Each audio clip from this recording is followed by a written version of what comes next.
Hello, everyone, and welcome. My name is Apostate Alauddin. I make videos and I host live streams talking about Islam critically and platforming people who either joined Islam, left Islam, practice Islam, to give you their perspective and obviously to give you mine as well. And today I'll be speaking to a guest who was on one of my previous call-in shows. I'm not taking any calls today except from this one guest. Her name's Lily, and I posted the link in the description if you want to watch part one. But today we'll be talking a bit more in detail about parts of her story. As the thumbnail implies, she joined Islam for possibly a bunch of reasons and has left Islam. And she wants to talk about that struggle and the struggles of um, how it felt like to join Islam, why she joined it, the people that she met when she joined, and so on. So it is an interactive live stream. If you have any questions for the caller, please leave them in the live chat. Otherwise, we'll just keep on chatting. So, Lily, thank you so much for being here. Thank you for coming back, and Hi. welcome to the live stream. Thank you for having me again. Of course. So let's begin by, I guess, recapping the what we talked about last time. hmm So tell us a bit about you and what led you to join Islam. My background when I was young, I was Christian and I left that faith a while ago. And then I was non religious for a very long time. And then last year, close to Ramadan, I converted to Islam. Um, I did it for several reasons. Two of the most prominent reasons were Palestine and a, a Muslim man love. Um, so yeah, and then I guess also once I was in Islam, the community felt really good up until a certain point, and I can elaborate on that later. Mhm.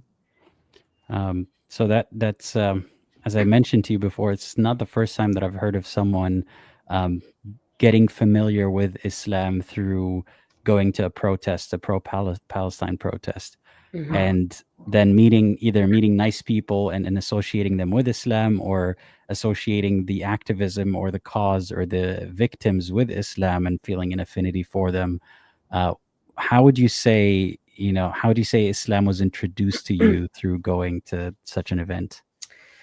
Well, it wasn't like it was probably like the fifth protest I had gone to, so it wasn't like immediately the first one I went to. I was like, Hmm. yes, this is it for me.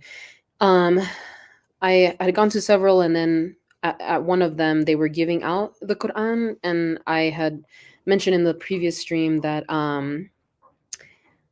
I wanted to read it to educate myself on it because a lot of people had opinions on it, and you know how it's bad and violent and stuff. And I was like, let me educate myself and come up with my own opinion on it. And so that's what I did. And also, like, with Oh the wait, whole pause. I do have a question there. yes, So yes. when you wanted to educate yourself on Islam, how did you do that? What resources did you use? Just the Quran. I was just reading it. Okay. I just I didn't read much of it, you know. I started it, but I was like, oh, I'll get to it later, and like I read a little bit more, but I never really dove into it a lot. And then a lot of information you also get online from people online, and of course, like with the whole Palestine thing, I did follow a lot of Muslims at that point, and I was also watching a lot of people be strong in their faith even while going through something horrific. Um, so then when I saw that, I was like, how can these people maintain their faith um, when when technically what they're going through is probably written or caused by the God they believe in, if that's what you want to believe. And so that's how I got a little more curious about that as well. Mhm. So when you say that you like wanted to do some reading into it, you hmm did a bit of reading, you didn't see anything too problematic, and you just assumed the rest would be the same. What was that it? Um, no, it was more like I didn't make it like a project. I just kind of read the beginning and I saw things, the classic religious things of like if you don't believe you're going to hell, and I was like, well, that's classic. Like I'm not surprised by that. Mhm. um So I didn't, and then I Would you say that your Christian upbringing is why you thought that was normal? You know? yeah, for sure, Yeah. 100%. Okay. Yeah. Um, and then, yeah, then some stuff happened and I ended up converting, and then that's when I started reading more. Um, and that's when I started to see more. I mean, we can like move on to that when we get there, but that's when I started Mhm. seeing verses like, what is it, 434 about the beating. And now that I was Muslim, I was like, well, I'm Muslim now, so I have to like be okay with that. And I have to like try to justify it in my head, like, oh well, maybe like maybe maybe like the woman deserved it or something, some crazy stuff Wow. like that. Yeah. And to think that, like, it's just weird.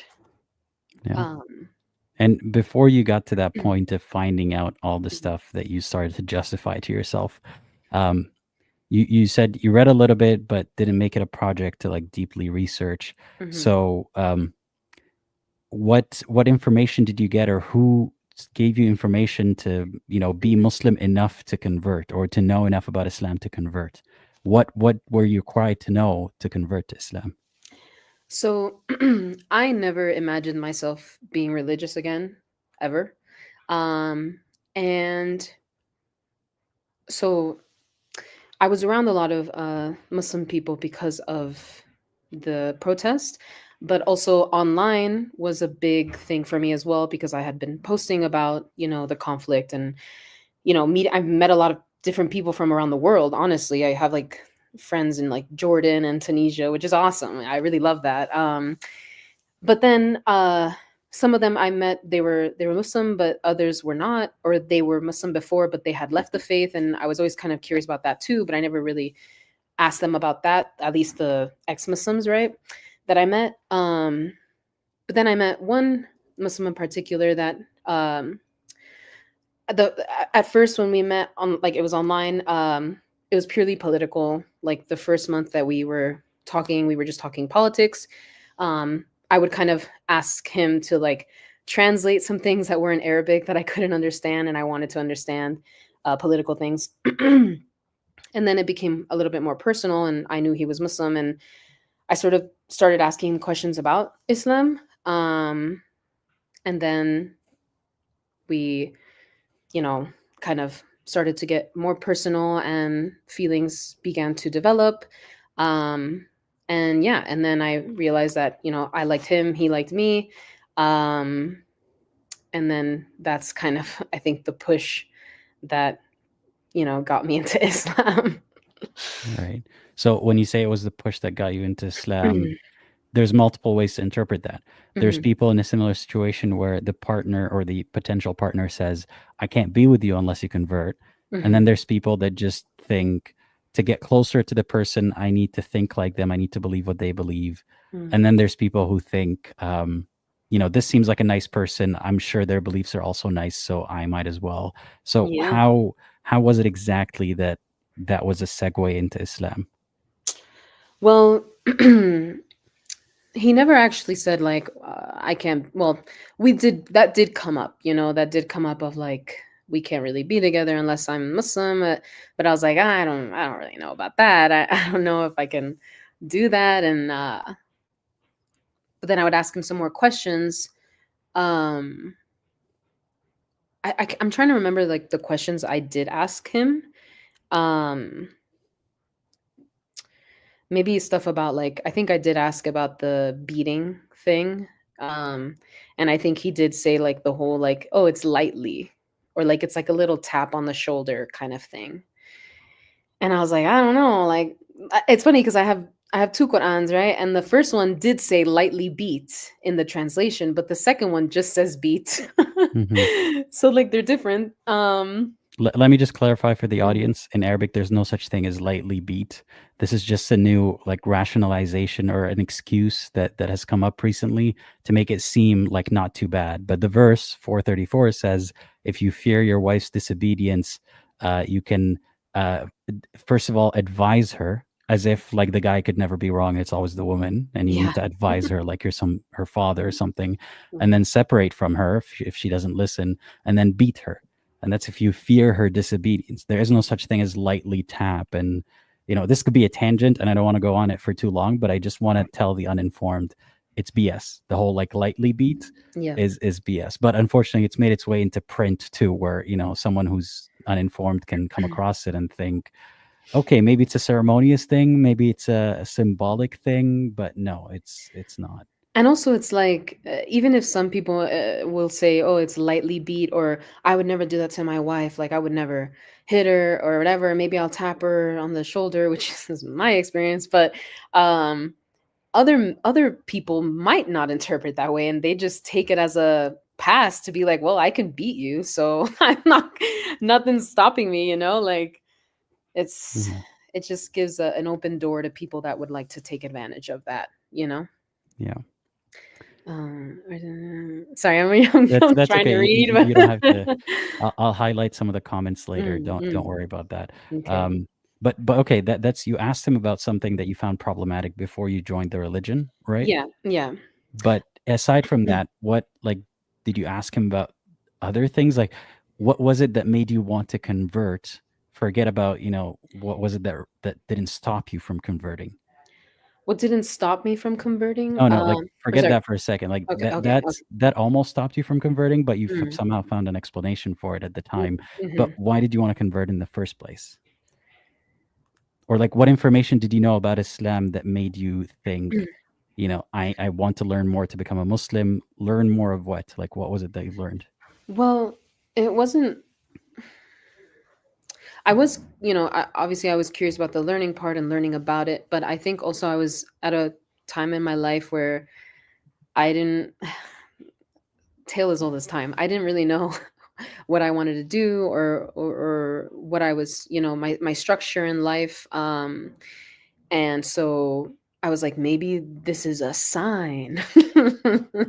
Maybe this is a sign that I should try to follow a religion again. I don't know. So, And like, did you want it for a direction in your life to yeah, like somehow a find structure? Yeah. purpose kind of thing of Mhm, like living for a set of rules, or living for the purpose of the afterlife. And um but I didn't really think of it like that. I just kind of felt like, oh, maybe this is a sign that I should like adopt this these ideas, even though I didn't know all of the ideas. And at first, the way that Islam was presented to me, I kind of looked at the bad things, or at least the bad things I knew about, with rose-colored glasses. But then everything else was beautiful. I mean, especially when Ramadan was around the corner.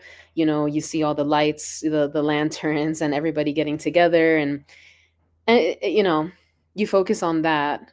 Um, and so I guess that's what I was focusing on. And um I also, I was trying to look at it like, oh, the five daily prayers, like I guess that's a nice way to like get away from like everyday life, or like, if you're having a bad day, maybe it does feel good to go and pray 5 times a day, to like stop thinking about life and just think about the other stuff. mhm. But I don't know if that answers your question. More or less. But to Sorry. clarify, no, no, that's fair. I appreciate the answer. So Mhm. you knew about the five prayers. You wanted a purpose or meaning or structure, and so then you started learning what things about like prayers, words to say, that kind of thing. The Mhm. structure of like who Muhammad is, what Yeah. prophets are, that kind of stuff. Yeah. Yeah. Okay.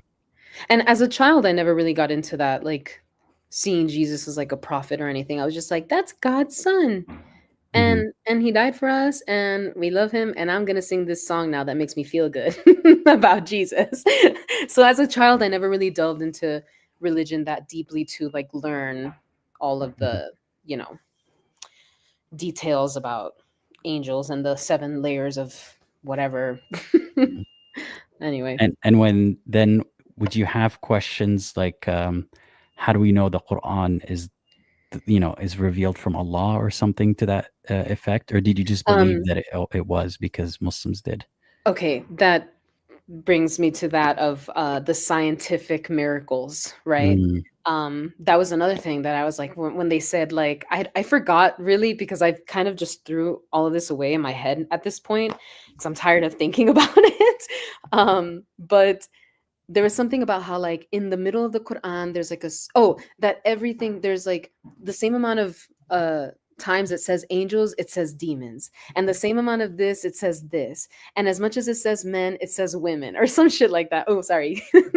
But but yeah, it's stuff like that. And then I recently saw a video about, like, iron, right? How iron came from the sky and it doesn't originate from earth, and that the Quran says that. But how could they possibly know that iron comes from the sky? But it's like, go Wait, ahead, can go can we pause ahead. for a Yeah, second? yeah. So the first thing that you said, they call them numerology miracles. Yeah, numerology stuff. Hmm. It's like, this is mentioned that many numbers, which is divisible by this many Yeah. numbers equals to 365, and it's almost, like an unhinged person with a bunch of strings, connected on Totally. a cork You board, kind of you aesthetic. know that Sunny in Philadelphia picture of, yeah, yeah, Exactly. he's like, oh, like Yeah. that. Dennis, I think, was the one. Was I it think, Dennis or no, no, the Dennis is short the other guy? guy. Yeah, yeah, yeah, yeah. I forgot Yeah. his name, but yeah. Um, anyway, but not only does it look silly, but also, let's think about it for a second. So what? Are you telling me a human is incapable of writing the word devil, if that is even true? I didn't fact check it and I don't care. Mm-hmm. Like writing it, 100 times here and 100 times the word angel. Is that something that's impossible for a human to do? Yeah, yeah. Um, yeah, but It's they not. kind of, yeah, it's It's not not. at all. But they say, oh, but because back then everybody was stupid, I guess. Like, no, we had, philosophers, we had scientists, we had mathematicians, like, we had it. Like, it existed back then. So who's to say that they didn't get that information from people before? You know what I mean? Like, uh, anyway, when you really think about it, you you come to your senses. Right. But yeah, But at the definitely. time, like, it just sounded right enough to you that Yeah. you thought someone else thought this through. So Hmm. I'm just gonna believe that there's science behind this. Yeah. Yeah, exactly. Well, exactly. As someone else thought it through, so I don't have to think about it. I'm just gonna do it. Um, Right. and like I said in the last stream that I was in, I'm a very impulsive person, especially when love is involved. Um, and then so what got me to actually say the Shahada was I listened to the Quran with the guy that I was talking to, and then I was like, all right, I'm doing it. I'm taking my Shahada. Wait, you listened to the Quran with the guy you were talking to? Yeah. But you That wanna know something? Okay, so go ahead, go ahead. I was gonna say that is cute, but also weird because, like, you guys shouldn't even be talking romantically in any Yeah, way. exactly. Oh, no, I mean, I have so much to say about that, like, haram, quote, unquote, stuff, but, Right. Now, speaking um from experience, there's this mental cope that we, some believers do, which is, I know this is haram, but if it's in pursuit of a halal relationship, exactly, your or like we're intention. almost there, Yeah, so yeah. it's fine, and I don't fault them because humans, shouldn't be restricted from loving, Mhm, from having conversations with people that they mhm. want to pursue forever. It shouldn't just be that sign up for marriage and then you get to know the person. That's silly. Yep. But also it's kind of hypocritical and not really sticking to the rules. But I cut them slack for that because you got to survive. I know, but, plot twist, I actually became more strict than he was, because I was like, "No, I have to be a good Muslim, like, I just converted, like, I can't," you know what I mean? Like, Hmm. it's weird how your brain does that. And that Um, would be the more I guess, I don't know what the word would be, like, not the opposite of hypocritical, the more integral, the more um, consistent position would be to actually follow the rules of yeah, Islam, right? yeah, And then supposedly once you join Islam, you stop talking to this guy because it's haram, unless he mhm, gets married to you. But I'm assuming he wouldn't have been into that. Um, yeah, but yeah, so at the time you didn't really question too much, how do we know that this is from God, when they told you there's some science that explains things, or there's mhm, some kind of lyrical genius in the Quran, mhm. and you took their word for it, because how could so many people be wrong, right? Well, also a lot of people would tell me like, "Oh, well, the translations don't do it justice. Like you have to know Arabic to really understand the essence of it and like a lyrical genius, if you will, of the Quran. Mhm. And I was like, "Oh, well, I guess even if I did read it in English, it wouldn't matter." But yeah, Yeah. I wasn't too smart when I made that decision. Even I felt like I was moving too quickly, but um I will admit that a big part of it was the guy, not him pushing me, but me being like, oh well, I want to be with him, Mhm. so I was like, let's just try it. Yeah, that's fair. And so you joined, and the guy was supportive. He was encouraging you to join Islam. Of You course, yeah. told me last time you joined over the phone with, Hmm. a relative of a friend that you met through one of these protests. Is that Yeah, true? the husband of the woman that was organizing the protest. Yeah. Mhm. Which is funny because I'm sorry, I don't mean to, but at the end when I was starting to have doubts, I reached out to him and I was like, "Listen, like I need help. I'm having doubts. Can you maybe answer some of these questions I have?" Mhm. When I sent him stuff about the questions I had, like at Tahrim, right? That surah. Mhm. I had huge questions about that and the story behind it, and then a couple other stuff. He never responded to me. And I was He like, never okay. responded at all? Not at all. Like, Okay. we had a phone call for, like, 2 hours talking about stuff, and then afterwards, he's like, "Send me all these things you have questions about, like, sources and stuff so he can read it and stuff," Mhm. and then he never responded to me. I mean, okay, I get it if he was just some random Muslim that you met, and they can't really dig their teeth into this. They can't wrap their heads around it. But this is the guy who not only encouraged you, but like helped you join Islam. Well, he's the one that helped me recite the shahada. Yeah. So he knows enough so you could say the magic words, repeat after him in Arabic, and now you're a Yep, Muslim, but he doesn't know enough to even, deal with the issues that you brought up that you yeah, found in religion. And that's just not just lazy, but dishonest and kind of sleazy. yeah. Finish it, see it through. If you're going to be a representative, you want the good deeds from It making helped someone me. join Islam, Yeah. then see it through. Help them stay, Yeah, and for you know? his own sake also, like for the Yeah, future converts, for himself, he should know what are these problems? How do I find a way around them? Or how do I, find a solution? But yeah. I hate this intellectual laziness that some Mhm. people have. And it's okay to be intellectually lazy sometimes, but if you're promoting the religion and inviting people into it, we expect better, you know? Well, I have my suspicions that because I think he was born into the religion, he left it and then returned. And so I have my suspicions that maybe he did look some stuff up, but then he was like, I don't know if I want to do this because it might mess with my belief. Like it might mess with my faith, the strength in my faith. So maybe he just was nervous that it would like shake his But if that was the case, foundation. then he should stay away from recruiting more people. If he's familiar with, Yeah. doubts and stuff, Yeah. then why bring someone into this rickety ship of yours, you know? Yeah. Yeah. I'm sorry that my frustration is No, towards that no, person it's because okay, yeah. I'm glad that you were still able to eventually leave or find other ways to explore your doubts. But there are people who would have no support system and no confidence, and after he wouldn't respond, they'll just be stuck there. So I'm glad Exactly. you weren't one of those people. No, I definitely looked for my answers elsewhere, and I mean, I even spoke to a sheikh and all that, and I can tell you about that later, um, but yeah, it's I sometimes I feel like sometimes I get the urge to reach out to him and be like, "Hey, did you did you look anything up?" Or but then I'm like, "Ah, maybe I'll just I'd leave say him do it. alone." I said do it, You do want me it, to do do it. it? Stir the I mean, pot? I'm a shit stirrer sometimes, but again, not because I want to subject every No. believer to the doubts, but he's a guy who converts people at least once. So Yep. yeah, no, he deserves to have some doubts. Yep. Yeah. Yeah. Okay, so you kept seeing issues with Mhm. Islam, right? And Well, from where are we talking? yeah, so you converted. All right, I we got to converted. that point. You Yep. converted. How did the guy you were seeing or romantically interested? How did he react to you converting?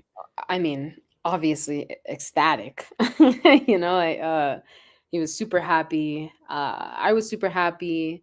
It felt good in the beginning, you know? And yeah, we were just happy, and I was learning how to do all this stuff. I was learning to pray. I mean, I memorized it quickly. I was trying to do all five prayers every day from the Mhm. beginning. Like, and I know a lot of, people will say like, oh, you should take it easy, slowly ease into it. And maybe that would have made me stay in the faith longer. But I'm glad I didn't do that, because then what, I would have potentially spent a lot of my life doing something that was not for me. Um, so I'm glad that I, did it quickly and realized this is bad. But anyway, I learned all the prayers. I did fast all of Ramadan last year. Uh, and that was insane.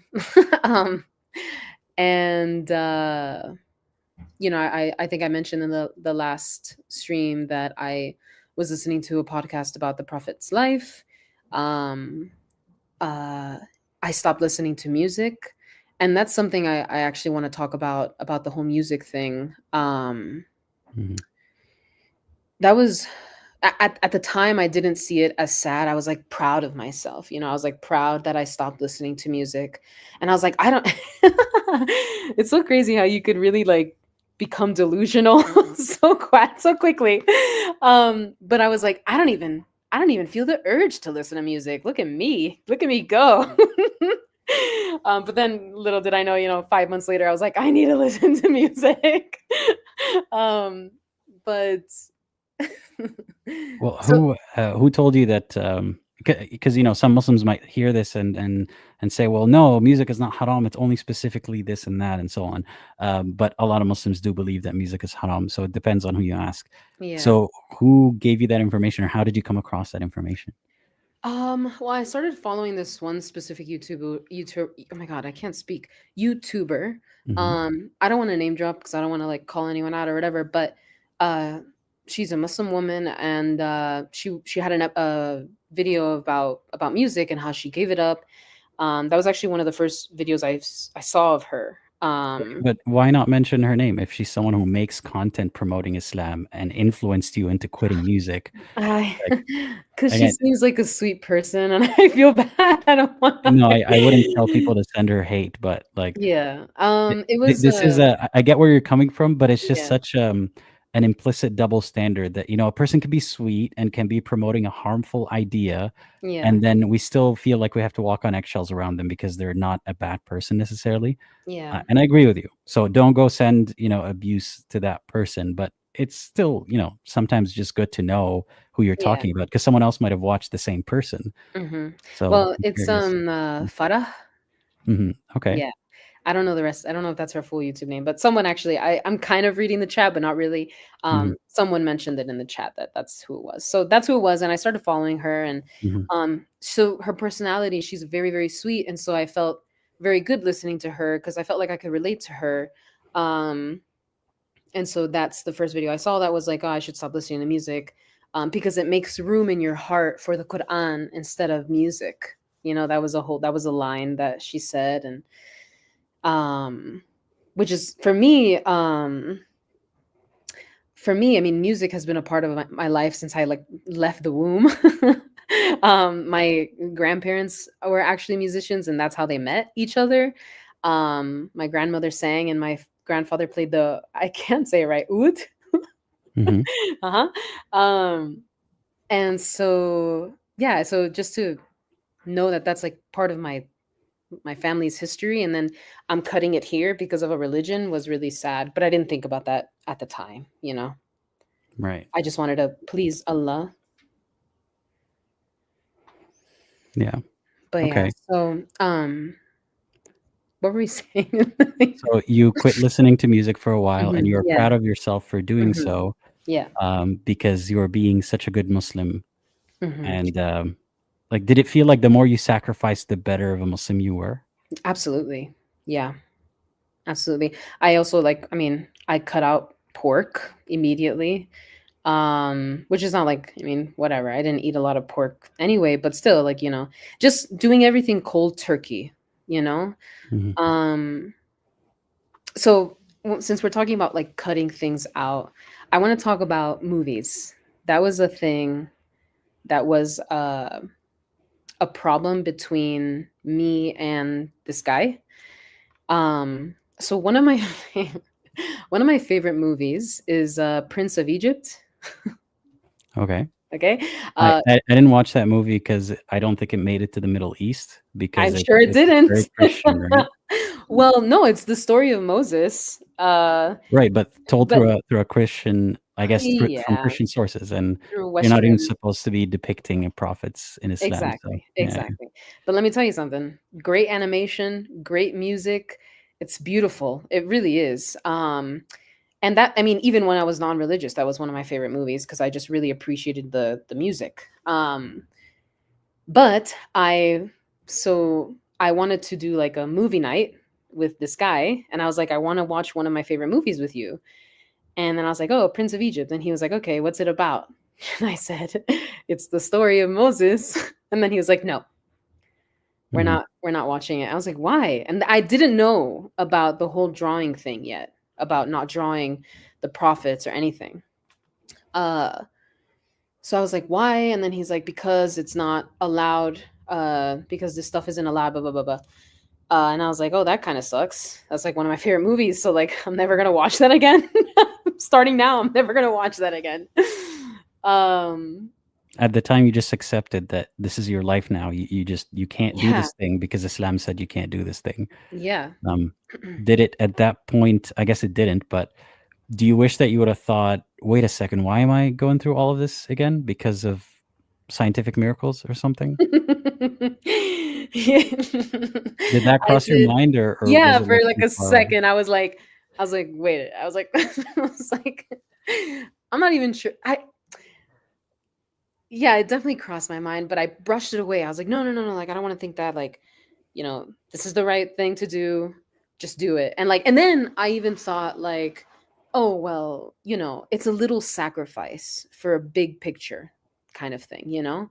It's a movie. Like, it's not that big of a deal. It's fine. I'll watch other movies, you know? Mhm, Um, so that's how I started to think. I started to think it's a small sacrifice for something greater than me. Um, but yeah, but then it was like, then another movie, and then another movie, and then, maybe this, thing I want to wear, or, thing I want to draw, or something, or sing, or listen to, and it just added up. But anyway, mhm. so that was one thing. Also, like, even this movie, Life of Pi. This movie. I really wanted to talk about this because it was such a huge. It pissed me off, honestly. I was like, "You're kidding me, right?" But this might have been more of his upbringing and personality because of Islam that made him be this way. So this movie, Life of Pi, have you seen it? I have, yeah. The one Okay. with the tiger on the boat. Uh-huh. Yeah. So Yeah. you know that scene between the family members when they're having dinner? Um, and the main kid, Pi, he was following what? Christianity, Islam, and Hinduism, right? He I don't was, as remember a the kid, details, but yeah, well, that's sure. what it was, and he was following all three, and then his brother made a joke like, "Oh, you're gonna pray to Jesus, and then you're gonna go to the Kaaba next month, huh?" And then he was like, "Shut up, whatever." Life of Pi mentioned. Mhm, um, love that movie, but yeah, that was the joke, right? He made a joke about him going to the Kaaba, right? Because he's following all these different religions. It wasn't even a joke towards Islam. It was like a joke mhm, about him, not picking a religion to follow. right.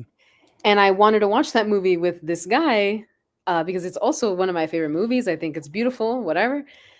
And he said no because of that joke, because of that one joke. Um, and I over and over I tried to explain to him. I was like, no, it's not what you think. Like, it's not even a joke towards Islam. It's just a joke about the character that he doesn't make a decision, and but no matter what I said, it was it didn't matter.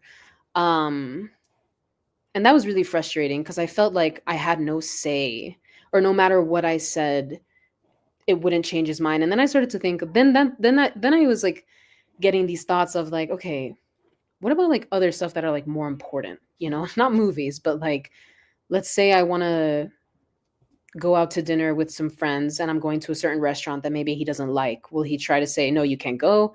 Because that's what you can do. That's what men can do in Islam. Mhm. They have, you have to ask them, I'm going to go to this thing. Can I go? And then it's up to them. But the wife doesn't get to do that. Oh, hello? You're still Oh, here. okay. Yeah, yeah. My But the cat's wife, walking across the yeah, I keyboard. see that. My cat's sitting in front of me, just chilling on my sweater because she's the best. Mhm, Scritches. Okay, sorry. I love cats. mhm. But Yeah. So but the yeah, man so gets to veto what the wife does. The wife doesn't yeah, really have much of a say. I yeah. mean, Muslims would say that no, it's everything's a joint decision, and a good husband would listen to his wife. But let's be real. There's no verse that says you could beat your husband if he does what you don't want. Exactly, exact and then I was watching a video the other day about talking about how if women say no to their husbands, in terms of like, going to bed with them and having sex with them, that the angels will curse her. Yeah. But the way the video started was the guy being like, "Listen, a man has to provide for the woman. This is his duty. That's his responsibility. And in turn, this is her responsibility or duty." But it never says anything like, oh, if the man doesn't provide for you, the angels are going to curse him. I mean, maybe I'm wrong. Do you know of anything saying if the man No, doesn't do not this? really. Like if anything, it's like, well, you got to provide. But even if you do, like, why is it intercourse in exchange for providing? Exactly. It's like what? It's like a monetary like exchange of like I'll give you my body if you give me money. It's not that much of an upgrade from slavery, Islamic slavery, really, concubinage. He Yeah. could still do that, and he's supposed to not let his concubine starve. Hmm. But yeah, it's sad these copes the way that religion rewires their brain or wires it to begin with is that Hmm. this is fair, and we have to work backwards from knowing that this is fair. So Yeah. it makes something that outrageous sound almost reasonable. Like, the guy's doing his part, then she needs to put out. That's Hmm. essentially what that is. And Um, I justified that up to a certain point. I was like, yeah, that seems fair. Like but then mhm, later on, I was like, this is disgusting. And then what? Oh, I can't say no unless I have a good reason. What is a good reason? Who decides that? Do I right. decide what a good reason is? No, my husband decides. And they then of course they say like, oh well, if you do end up saying no, but not for a good reason, um, the husband can't force himself on you, but the angels are going to curse you. So you lose either way. Yeah. Uh, And it's psychological torture because I could see a lot of women who believe in that hadith and believe in Islam thinking, mhm, well, I don't want to be cursed. I don't want to increase my chances of going to hell. I want to see my dead mother, when I go to heaven. I want that life. So I guess I have to sleep with my husband even though I don't feel like it.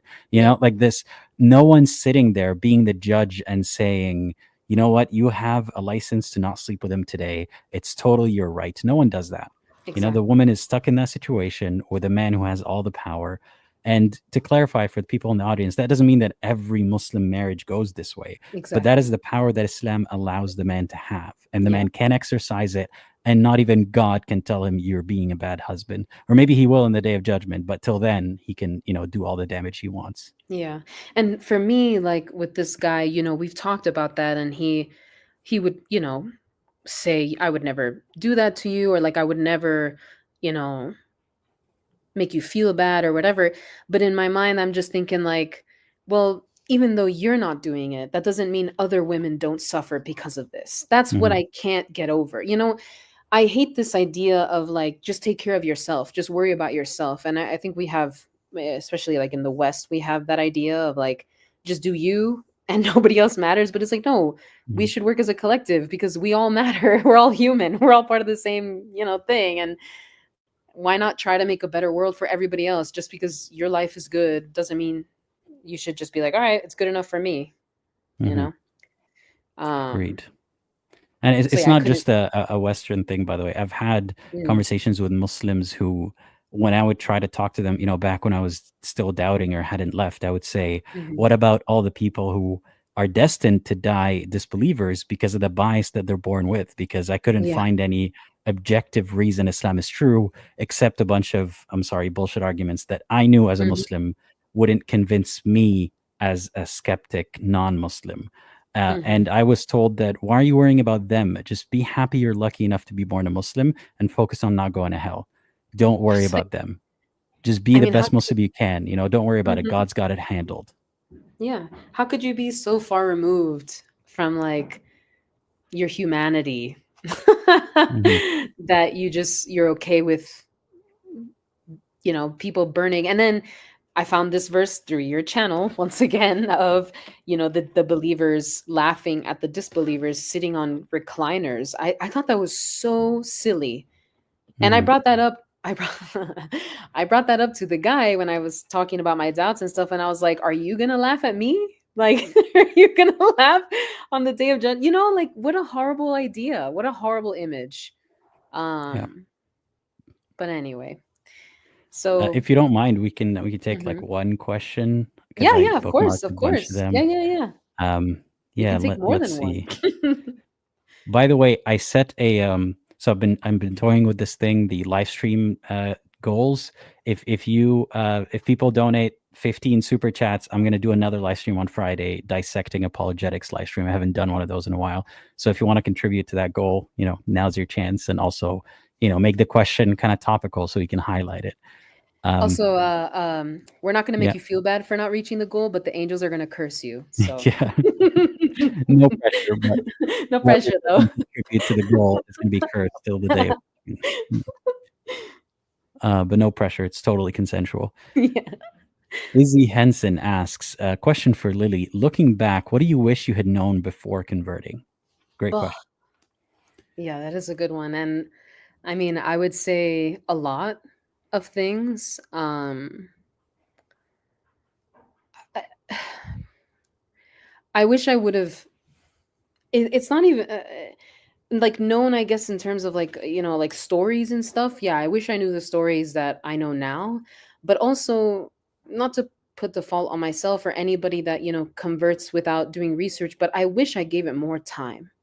Like really, I would say really look into something before you make a final decision. That's what I regret not doing.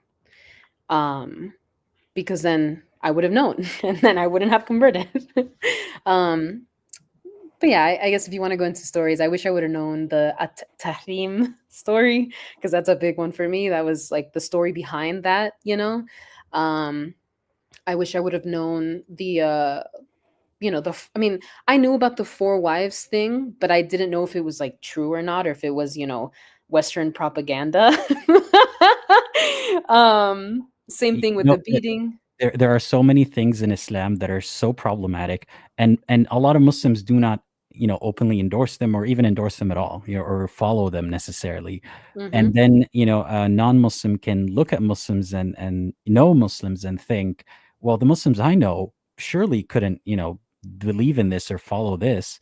And then they just conclude that it must be propaganda, to make Islam look bad. And Yeah. I'm sure there are some things that are, not true, that are rumors about Muslims or Islam, Hmm. but you can't just dismiss everything, dear listener. You can't just dismiss every bad thing you hear just because you Yeah. know good people who follow that religion. Yeah. Uh, they may not necessarily know about it or give it much thought, but these bad things exist in the religion itself. So, Or, a lot of them I think, oh, well, that was for the time. We just follow the things that can apply to us today. But men marry four wives today. And yeah. there's no reason for it because if you want to use the reasoning of, oh, well, back in the day, a lot of men would die in war, so women needed to be taken care of, that doesn't happen now. We don't need that now. But anyway. And also, there's a difference between, people think of Christianity, or, yeah, the distance in time between us and Christianity is greater than Islam. And Christians themselves, like, they don't look at stories of, say, a prophet having multiple wives or something and think, I can do that too. Right? Yeah. They think that's a different time. It's almost a mythical realm that we don't have to worry too much about. Yeah. When God killed everyone on earth, that may or may not have happened. We don't have to worry too much about that. But in Islam, it's supposedly all of this truly happened, and this is how we're gonna live till the end of time. Like Mhm. it's okay. It's not just okay. It's recommended to live like the Prophet. Yep. So yeah, that Even, women, wearing, I mean, anyway, continue. I don't wanna get into that. no, I it's funny how I to kind of echo what the commenter is saying, Imperator. I also used to justify the four wives thing with by saying that back then there was a lot of wars, so there were a lot of Mhm, widows, mhm, women couldn't provide for themselves. And I don't even remember if someone told me that or I came up with it or like but it somehow clicked in my mind and I thought, you know what, that's good enough. And in my family there weren't, people who had multiple marriages, but it was mhm, a point of contention in culture and like even in soap operas and stuff, there would always be the character of the man who like has a second wife or multiple wives, and at the end of the day it's like, you can't do anything about it. God said it's okay. yeah, Go, pound the wall, pound sand, do whatever you got to do, get your feelings out there, but it is halal. So yeah, that bears mentioning that there are a lot of things in Islam that are not only problematic and happened a long time ago that mhm. people still think to this very day it's totally justified and okay to do it. And you know what makes me so upset, and you made a video about it, but, Zakir Naik.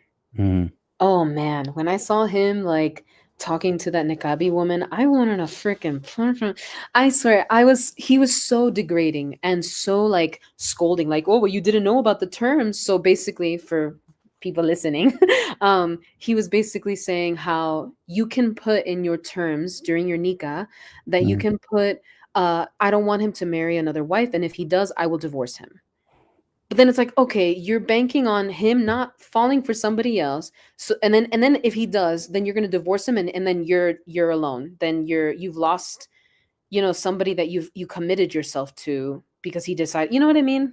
And it's also very victim blamey. Like, imagine Yeah. if I cheat on my partner and I say, "Well, you didn't stipulate when we got together that I can't cheat on you or that I can't have a second, partner." What? I thought that was implied, like, Yeah, yeah. Also, just to clarify, I saw a comment. I said Nika, okay? mhm. Like the Nikah, wedding nikah, yeah, agreement. the Arabic word I'm nikah. sorry if I have, an accent or something. No, Anyway. you're doing your best. Also, this is a good sentiment to highlight. Whenever we hear, well, he needed to support X woman or like this Mhm. slave or whatever, you can support them without sleeping with them. If anything, Exactly. if they need support and you're sleeping with them, you're exploiting them. Mhm. You And want someone who will sleep with you without you having to give them anything. mhm.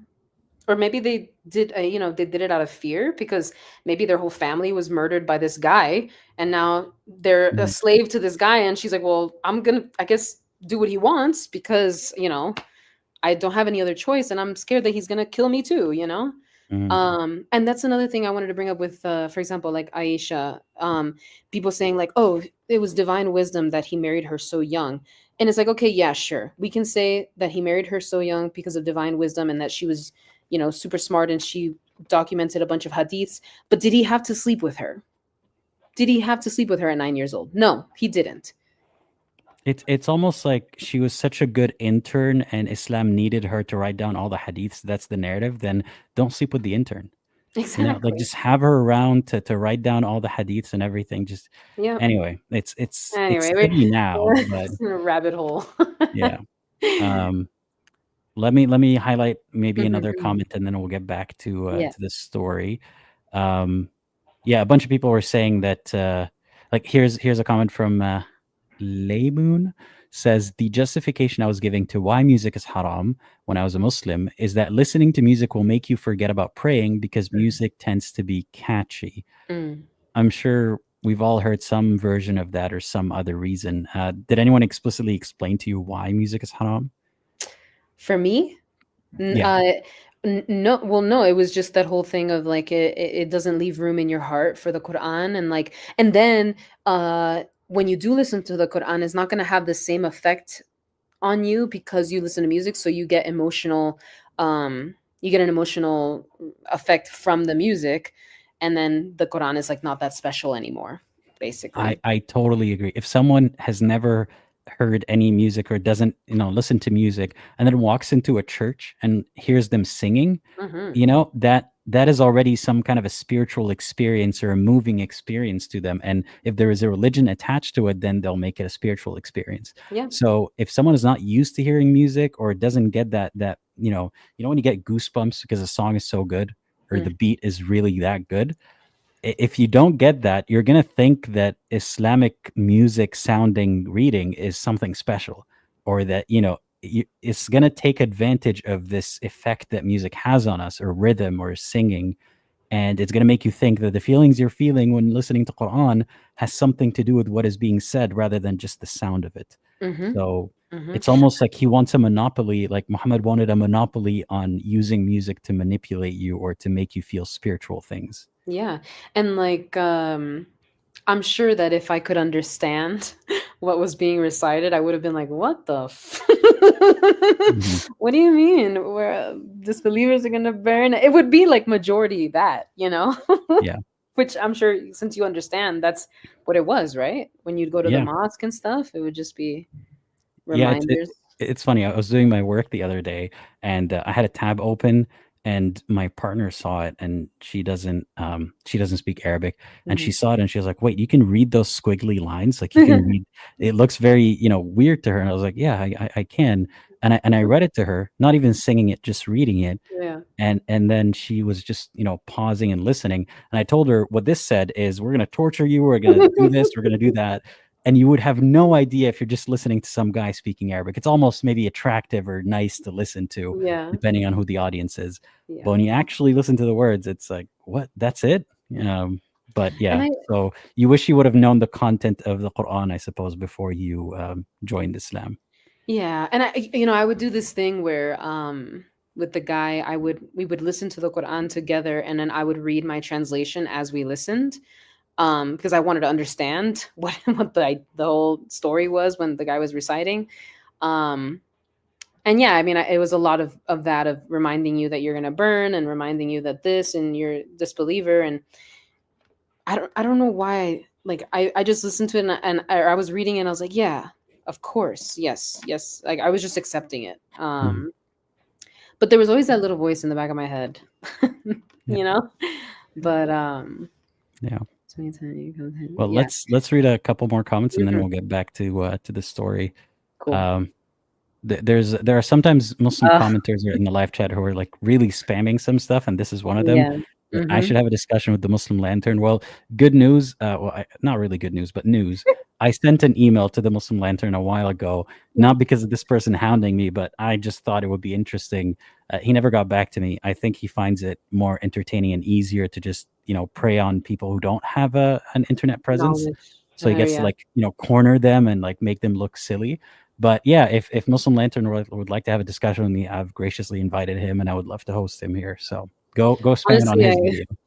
I second that because sometimes I'll watch his videos just to see what's going on the other side, and sometimes I get so upset because I'm like, man, I feel like Aladdin would do a really good job at like pushing back on this guy.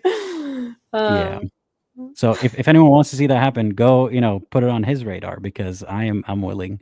I think it would be very interesting. Um, Max Hensley, thank you so much for the super chat. Thanks for getting the ball rolling. If any of the rules of Islam are intended to be just for the time, it really calls into question the idea of the Quran being a perfect final message for all time. exactly. Yeah. That's what I say all the time, especially when I speak to Muslims. I'm like, don't you realize like this is the claim that it's making. It's good for all times and all people. And it's not that at all. At all. Mhm. Yeah. And it's just really frustrating when they don't I don't I know. mean, it fails to be that, and also whenever it fails to be that, or it seems problematic, people fall back on, well, it was a different time. Well, what do you expect? You're committing the fallacy of presentism. You can't think of Muhammad like you would a modern man. But which is it? Pick Mhm. a lane. Mhm. Um, I'm not your sister. Thank you so much for the memberships. So there are 5 new members because of I am not your sister. Appreciate it. And last one we're going to take before we get back to this story. Mohsin, thank you for the super chat. Mohsin says, I resonated with not listening to music. I did a similar thing when I got rid of all my albums that I purchased over the course of a decade. Like vinyls And or man, if that man. even cassettes or whatever, even Yeah. files, even Just fi files. Yeah, Yep. I'm sorry for your loss, Mohsin, but I'm Me glad too. that I hope that you're building another collection now, and I'm glad that you no longer have that restriction in your life. Hmm. But yeah, I'm sorry you had to get rid of your collection. Not the first time I heard that, unfortunately. That's rough, yeah. Yeah. Well, I kind of did a similar thing. I would like, if I was listening to music and something came on that was a little too like, oh, that's a little too raunchy or whatever. You're really nice, sister. Not sister. You're not my sister. I'm sorry. Hey, you should not be paying attention to the screen. That's I'm my job. sorry. I could But do it. It's it's just right there. How can all right. I need to um black your screen somehow, but don't look at anything. no, Um but yeah, oh, I'm sorry. My cat's making a weird noise. I don't know if you can hear it. not really. No. Okay, she's doing like Mm, a hairball thing, I think. Yee. Sorry. Okay, so I did a similar thing where if a song came on that it was like too, like maybe it had too many curse words or like it was talking about, you know, shaking something, mhm. I would remove it from my liked songs. And I was just like cleaning it out. I was like, this is bad, this is bad. Um Also, I'm sorry. I know you said we weren't taking any questions, but I keep seeing this one question, uh, that if I'm an atheist. Mhm. I I don't think so. I think I'm more of a, because I do believe in like a little magic or something. Like I don't know. I believe in something deeper that so hippie, but I'm not hippie at all. But like I do believe in something that does connect us all. Um, I mean, how do you explain? I don't know. Maybe I'm just too No, whimsical, I but I like how, I would love to talk about that. Yeah, how do you explain yeah. what? Well, for me, like how do you explain a connection you have with an animal? Right? No words, no, you don't speak the same language, yet you can look into their eyes and feel a companionship, you feel a love, you feel the trust between you two. And so I don't know, maybe that's like, oh, there's a scientific reasoning for it. But like I think it's very sweet that we don't need words to communicate with something, and that to me makes me feel like there's something else in the universe or whatever you want to say. But there's some it I whatever it might be, it's bigger than religion. That's all I know.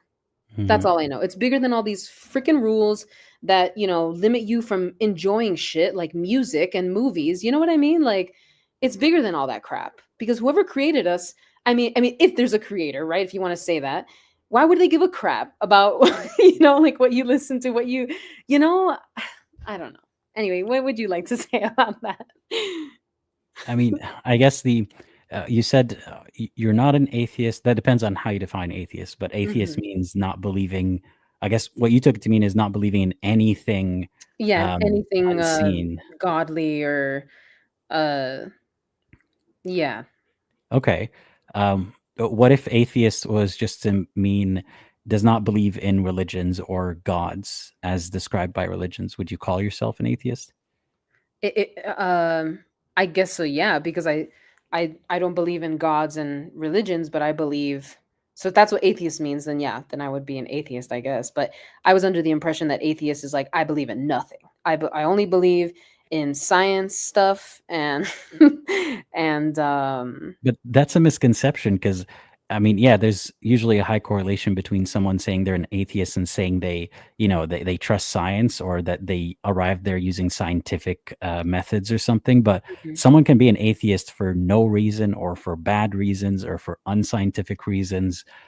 So yeah, just being an atheist or not believing in gods as described by religions or the idea of an overseer type of God Mhm. doesn't mean that you're a smart person or that you believe in science or that you believe certain things about the supernatural. So yeah, you could be superstitious, you could believe in something unseen and Yeah, also explicitly not believe in gods.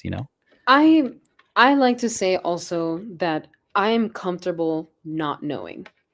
You Mhm. know, I am super comfortable with that, because if anything, knowing, right, or quote unquote, saying that is honestly a little bit more stressful to me. Um, I like just being like, I don't know. I just want to. be here, be in the present moment. I don't want to think about, well, I do think about death a lot, but not not in a bad way or anything. Just kind of like I don't want to think about an afterlife of like, oh, if you don't do this, you're gonna burn. Like I just feel like that's so sad to live your life like that. I think I think that existence is greater than that. Hmm. Um, but yeah, so I'm comfortable with not knowing if that answers your question, Superman. Hmm. Last thing I want to say about it is I think Mhm. it's very funny that we are essentially, intelligent. You want to call it descendants of the same ancestors that apes had, and we are intelligent, but we have so much anxiety that we started making up stories to spook ourselves out about the afterlife and to comfort ourselves about the afterlife. Mhm. So I think religion is, partly because of the amount of anxiety that we have as humans and the amount of thoughts that we have and the lack of answers that we find in the universe. Yeah, So and like, yeah. okay, for me personally, I feel like I, I- if anything, it's comforting to know that like if when we die, if it's nothing, great. We don't have to worry about anything because we don't know. We're done. Like it's done. You don't have thoughts. You can't fathom, you can't think about, oh, I'm dead. I'm dead right now. Like it's done. If that's what it is. If the afterlife is nothing. If it's something like, I don't know if you've listened to like NDEs, but people being like, orbs, or like we're like, energy orbs floating and whatever, and you return to this place that's home and all this stuff. Like if that's what it is, that sounds pretty cool too. But in the end, it's kind of like, isn't that isn't that more isn't doesn't that give you less anxiety to think, okay, it's nothing, or maybe it's just like orbs of energy, than thinking there's a heaven and a hell and you're gonna burn or whatever. And even if you are in heaven, I mean, I've always thought of it like this, like, I don't want to be in heaven thinking, oh, I'm dead and I'm waiting for my family now. I hate that thought. That's a Mhm. horrible, like, I don't want to think that. But what if your particular belief in heaven doesn't necessitate that you wait, but essentially you don't feel time till it's time for everyone to meet? That's true. I forget about the whole like we all wait until judgment day and then we all go in together or whatever. So that But voids also, my Islam's argument. not very consistent about it because sometimes I hear that you'll be tortured in your grave, and sometimes it's that the passage of time will be relative to how much sins you committed, Yeah, and yeah. sometimes it's no, it's mostly just the day of judgment. So And then whatever also it the is, whole yeah. thing about like you'll go to hell, but then sometimes you can like go to heaven. Like, If or you're a you give believer, it yeah. time. Yeah, yeah, yeah. Like if you're a bad believer. Hmm. Yeah. That was always weird to me. I was like I was like kind of imagining like, okay, I'm in hell and I'm doing my time, my skin's coming off and coming back on again, and then all of a sudden I get beamed up, and then all of a sudden, like, I guess Muhammad or like Allah is like, hey, you Hmm. did it. You're here now.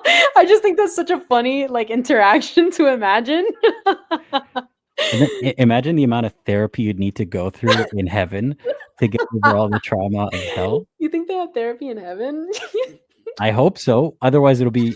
I mean, I think for a more like, I guess, official religious viewpoint, it would just be that God removes all the bad things from your Yeah, heart. yeah. Essentially, God like reformats your hard drive and puts in new Mhm. firmware. It's And like, you're basically not you anymore. yeah, exactly. Right? That's what they say, that you're a different person when you go. So like you don't want the things you want. And like for example, I've heard of this argument of like when I ask people like, okay, when gay people go to heaven, if they don't act on their desires and they go to heaven, right? Mhm. What they don't want what they desired on earth anymore? Isn't No, that the whole idea they of get like, fixed. Yeah. it's just so crazy. They get fixed and then they desire the opposite sex, and then they can have, if they're a man, they can have all Mhm. they want. If they're a woman, then I don't know if she'll be assigned a husband or something. I But don't think then there's a clear answer about that. but then they never, like, that just goes against the whole idea of you get what you wanted. Yeah. Because it's like, okay, you don't even know what you truly want because you're not the person you are in heaven. You know what I mean? Yeah. Yeah. Yeah, I hear you. But no, even someone was saying that hell PTSD must go crazy.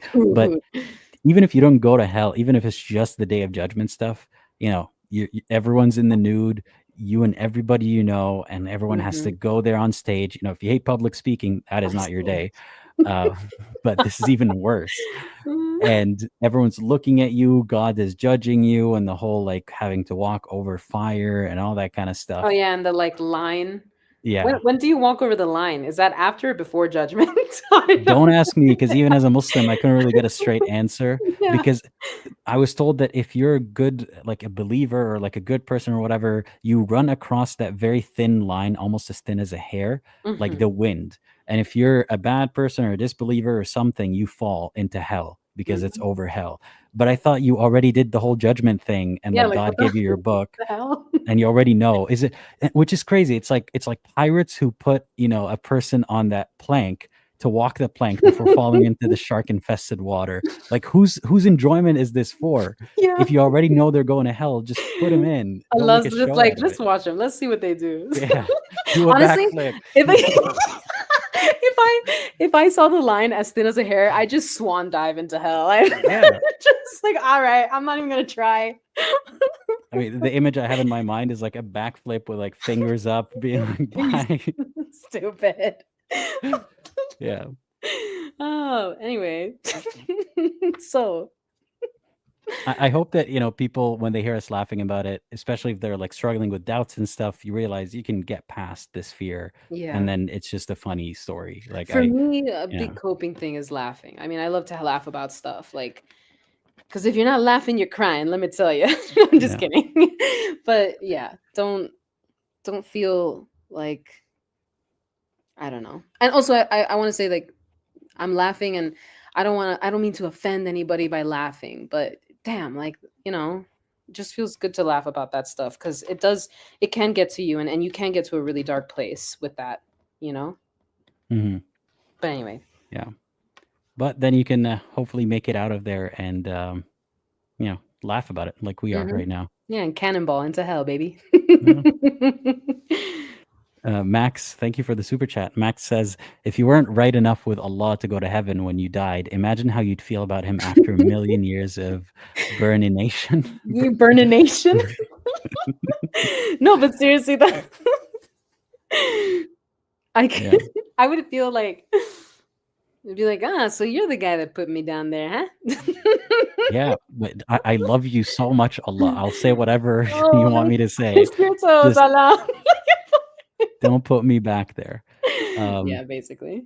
which again, for an entity so needy and wanting of your worship, does it even mean anything if the person's doing it because they fear you? Like, I don't know about you, but like in my personal life, I wouldn't like it if someone were to respect me or do things for me because they're afraid I'm gonna torture them. Absolutely not. I'd be No, scared. I'd be like, that's why do you think I'm horrible. gonna torture you? Oh my God, Yeah. what is wrong Is that with? the impression I give? I'm Yeah, sorry. who's spreading rumors about me? I'm not. What? Exactly. Yeah, No, yeah, it's not a good look. It's not. no, it is not. Uh, but So, but yeah, you weren't thinking about all that stuff back when you were a believer in the no, beginning. no, Um, because I was thinking, if I do enough, like, I'll get into heaven, yeah. so it won't matter. But then what about everybody else? And then you started asking these questions and discussing them with your romantic interest, Hmm. and he would kind of just say, focus on you, kind of thing. Yeah. Well, one question I do remember that caused a lot of tension between us was uh gay marriage, for example, or just like gay people in general. And Hmm. I guess I would consider myself like bisexual, but I'm not really like acting on the bi part right now. but but I've been there, Hmm. and I've felt that. And he knew that about me. Well, I told him a lot in the beginning of when we I think before I became Muslim, I told him a lot about like my previous um experiences with like relationships. um he didn't like that at all. The rira The was, jealousy. yeah, it was really bad. And but anyway, so he knew that about me. um and we were having a discussion about that, and he was saying, that he believes that it's a mental illness and it's a choice. Um, and then he said, and I said, okay, what do you think we should do then to like change their minds? And he's like, well, maybe they can go to therapy or talk to a sheikh. And then I asked him, I was like, do you think I have a mental illness because of that? Do you think I need to go through therapy to change that feeling inside of me? And he was like, oh, well, no, like not with, it was like biased towards me, like, no, not you. But it's like, Mm. no, yes, You're you you're believe one of it. the good ones. Yeah, yeah, yeah, whatever that means. Like, Mhm. it's like, yeah, it was really bad. And when we started nearing, like, when I was really doubting, and I brought that up again, like, I before I had brought it up, saying like, I don't want, when I started wearing hijab, I told him, I was like, I don't want people to think that I hate them because they're gay, or that I don't support them Mhm. or anything. And he was like, okay, well, what, you're not gonna be Muslim because you don't want gay people to think you hate them or something. And then he would be like, okay, leave Islam then, if you want to leave for gay people. There's a lot of toxic stuff, Mhm. behaviors. Sounds like anger issues right there. Oh Um, yeah, you don't even know the half of it. okay. um but so actually, like, one thing I want to talk about, and it's like a little bit like more serious, that it impacted me a lot, and how I like felt about myself after this. Um so when I told him about my previous experiences, whether they were relationships or um just experiences I've had with people, like physical experiences or whatever, interactions, one of the things I told him about was how I always like downplay it, but how I was like sexually assaulted at some point when I was younger. Um and he didn't really he wasn't like comforting or anything. He just got upset with me and ignored me.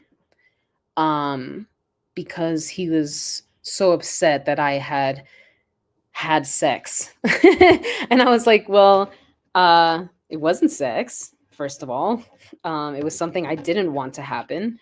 Um, but he just didn't see it like that. He saw it in the way of like he was jealous that it happened. And that was definitely a huge red flag for me. Mind you, this was like the beginning of our relationship. Mhm. Um, and yeah, so it was definitely, when he reacted that way, I was like, I don't know if that's a normal reaction to that from somebody that, claims that they care about you a lot, no matter what your belief is. But Islam taught him that he needs to be jealous and that he needs to be possessive of his woman. Um, but that made me feel really crappy because I just felt like dirty. I felt like I felt like how I felt when it happened. Mhm. um so yeah, that was something that I brushed over it. I did. And I recently brought it up to him again, like asking him why he reacted that way instead of like being there for me. He didn't really have much to say about it. He was saying stuff like, hearing those things hurt me. It hurt him. Mhm. Um Not because of what I went through, but because of how it made him feel that, like, basically like someone else touched me. Um Can I attempt to maybe give you some closure as someone who might have reacted the way that he reacted at some point in my life? yeah. And I'm not proud of it, of course, but I guess I also wanted to say this for the audience. This is not simply because one person is a bad person. Like, it's not just because this person you're talking about is particularly bad. This is a systemic issue that, believe it or not, I would have had that reaction years ago to someone telling me that. Mhm. Not because I'm unempathetic necessarily altogether, but in the moment, what I would have been thinking of is, first of all, yeah, how disgusting that is to happen to someone, but also in my mind, like now I'm imagining the act, and now my jealousy is flaring up, and Mhm. and the whole idea of like, you need to be with someone who's untainted, untouched by anyone. The way that Mhm. Islam even describes, the ultimate gift in paradise for men, one of them is these Hur al-Ain, these Mhm. women that they're created. They're not even human necessarily. They're created to just be for you to touch and do whatever you want to do with. And one of the selling points is that no man has ever touched them before. Mhm. And so it's not just this one thing with one person. It's this idea that's implanted in us as a society, as a believer, that sex is really filthy, but especially if it's extramarital, to the point that he's not even thinking about you being the victim in that situation. He's just thinking, you know, how does this affect me? How Mm. can I love this person now that I see them that way? Yeah. And I'm sorry that he said those things to you, and that he still It's doesn't have the okay. self-awareness to reflect on it today. Yeah. Um, I but mean, I wanted you to know this is not about you. mhm. It may not even necessarily be about this particular person, but he is afflicted with that belief, Yeah. and there's nothing you could do to fix it at the moment. He has to work on it himself. Yeah. Yeah. And like, whenever we would have fights about something, um he would be like, you have no idea what I've accepted about you and how it feels for me to accept these things about you. And I'm like, what are you talking about? Mhm, Like, I can't do anything about my past. Like, what do you want me to do? I mean, if anything, I wish I never told him, kind of thing, which sucks because, like, when you're with someone, you want to be vulnerable with them. You want them to know things about you that affected you in a certain way that kind of brought you to where you are in the present day. And it's mhm, almost like I couldn't do that because also I've seen many videos talking about that, how you should never reveal your previous sins or your past sins to somebody.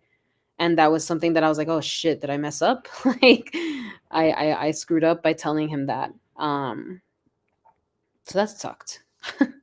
yeah, and to him it feels like he's compromising by accepting, all of these things that you did in your past, Yeah. including something that you didn't even sign up for, but Yeah. just things that have to do with you in your past, that he would ideally not want in his partner, but for him it's a concession that it's fine, I'll accept it.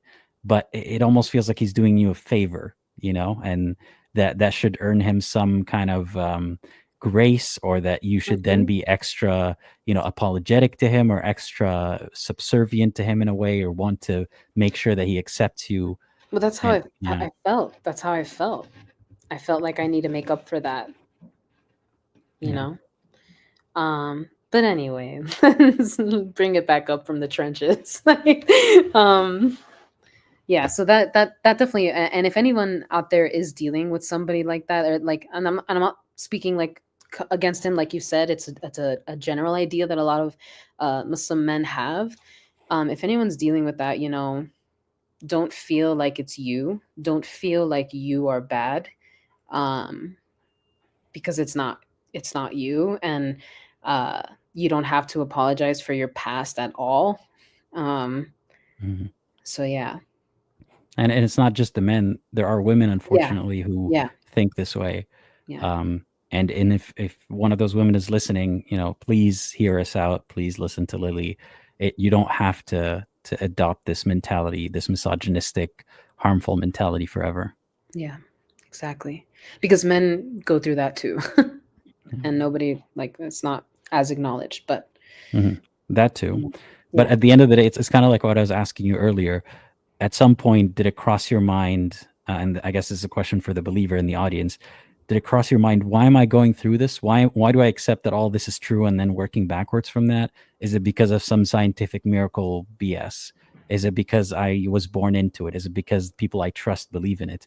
So Mhm. inspect, why do I have to deal with this belief at all, instead of dealing with the reality that I'm facing? Yeah, So yeah.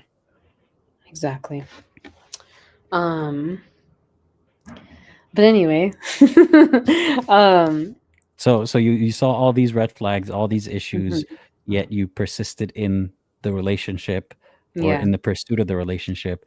When did the Islam switch flip for you? Well, I mentioned in the previous stream that I had read this story of Al Khidr. Hmm.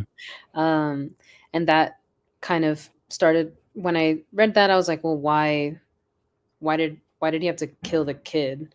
Um, and then that's when I went to the local mosque, and I asked the imam about my questions. I asked him about the story of the kid.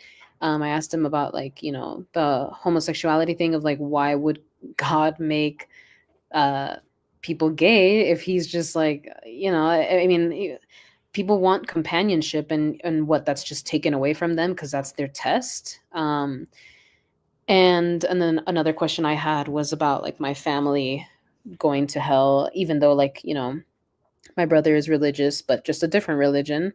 Um, and then he's like, he would tell me, like, oh, Prophet Muhammad had to deal with that with his father, or I think it was his father that, he had to do because his father was an unbeliever. And so, or was it his uncle? Mm. I think his uncle, Yeah, yeah, Abu yes, Talib. yes, yes. Yeah, yeah. Um, so yes, it's like the prophet had to deal with that. And I was like, okay. And then the story with the So boy. he essentially was saying even the prophet's uncle is Mhm. in hell, so it's all good. Yeah, Like yeah, what? exactly. So it's all good. Yeah. But yeah, so and then that's when I was like, okay. And also another thing that made me sort of, it was like a silly thing to believe in, was my Quran teacher told me about how in the grave you're going to be tortured, right? Depending on your sins, or maybe not tortured because you were good, so it's okay. And yeah, she told me about that, and I was like, "Oh, I didn't know about that." And then I was like, "I don't really know, like, that seems kind of odd to sit in your grave and you're just, waiting there for the last day." And so it's just things like that that were silly. And then I started doing more research on YouTube or whatever, looking up ex-Muslims, and I started watching more like stories like this, like what you're doing. But instead they were Mhm. like more interview, like in person kind of interviews with ex-Muslims. And I was watching mostly people born into the religion. Um, and I learned a lot of things through that. And then I saw, another apostate channel, and then I found yours. And then yeah, from then on it was just that. So when I expressed my doubts to the guy, Mhm. um he it was almost too much for him to take, and he just kind of ignored me. um like, just stopped talking to me. And I mean, a lot of the things I was saying were what's it called? uh Shirk? No, Shirk? what's the term? Is that the term when you're like saying, well, blasphemy, I guess, like blasphemous Oh, things? Yeah. okay. And to be fair, like, when I first expressed it to him, I was upset because I had learned all these things, and I was like, "What the hell?" Like, I was never taught all this stuff. Like, I didn't know. I mean, I heard about, like, the prophet marrying Aisha, but I never really looked into it Mhm. to prove it, and I was upset about that. Um, I was upset about the whole, like, that's when everything that I suppressed and, like, that I tried justifying, like the hitting and the, tell your wife can't say no to you thing, and a bunch of other stuff that I can't recall now. But that's when it all just exploded out of me. Mhm. Um, and there were also little things about, like, guilt about, like, not praying. Um, when I would miss a prayer, I would be sitting there, like, I don't know, doing something that I wanted to do, like watching a movie or something. And I'd be like, oh, I feel guilty for not praying right now. And I'm, like, kind of an anxious person, so to have that being held over my head, or, like, to know that somebody's watching me. Mhm. Um, Also, like, I'm I, I'm gonna get a little personal. Classic line that I was saying a lot in the other stream, but one thing too that I felt, and you've talked about this in, like, a whole video about, like, your guilt with around sexual things. Um, I felt really guilty if I ever wanted to masturbate, right? Mhm. I felt like Allah was watching me, and I was like, I feel like I can't do it. I can't because I feel like he's watching me. And then after that, like having to do gusul, or like being embarrassed when someone asks you like, "Oh, aren't you gonna pray?" And you're like I kind of have to do gusul, and you're like, Mhm. you know, it's just a lot of that, a lot of guilt, a lot of anxiety.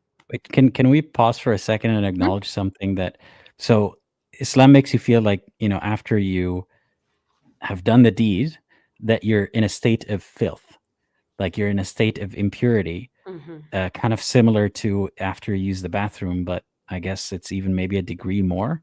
Um, and you gotta purify yourself, you gotta cleanse yourself. But also, this is gross, but there's a hadith about Muhammad going to pray with a mm, stain, an mhm, unnamed stain on his clothes, that one of his wives, that I'm not gonna mention, mhm. the youngest one, would, like, scrape off of his clothes, and then he'd Yep, go to pray with it. So, like, where's the consistency? yep, Is it But either way, it's bad to make you feel that sex is a bad thing, yeah, and I don't want to go on too much of a tangent here, but I think this is relevant. There's a commenter, there's someone saying, why is being gay even bad? mm, And a commenter is saying that it's not good for society. Being gay is just an addiction you have to overcome. crazy. And, you know, is being straight an addiction also? And I think they said, yeah, sexuality in general is an addiction. First of all, then why is there a distinction? Why isn't it haram to, have Have sex as a whole. straight sex altogether? But Yeah. also, it's not good to, like, yeah, sex can be an addiction, but when you raise people to be paranoid about it, uninformed about it, feel bad about it, it Mhm. turns into an addiction more likely than if you just have a healthy attitude about it. Okay, I would like to say something about that. Mhm. I visited a Middle Eastern country recently, like 6 months ago, not that recent, but like 6 months ago. And expecting it to be, because it's like Muslim majority, it's, it is country. I expected it to be a certain way, and I swear I saw like lingerie shops like in every corner. And this was like in the city of where I went, and I was like, I didn't expect there to be so much like sexual stuff, but Mhm. it's because of to me it seemed like because it's deprived from society, because it's not talked about, because it's kind of like it does become an obsession because you don't know about it, or you're not what's it called, not desensitized but exposed to it, I guess. So it's like it becomes just bigger than what it is. I don't know if I'm explaining it well, but Yeah. uh I just found that odd. Yeah.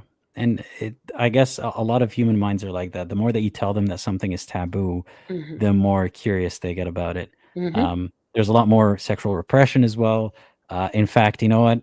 I'm gonna plug. I will plug another video earlier about Musa and Al Khidr. You'll see, it pop up in the suggestions. And also now I'll be plugging around this timestamp my video about, sex and how Islam affected my relationship with sex. For people who want to hear a bit more about that.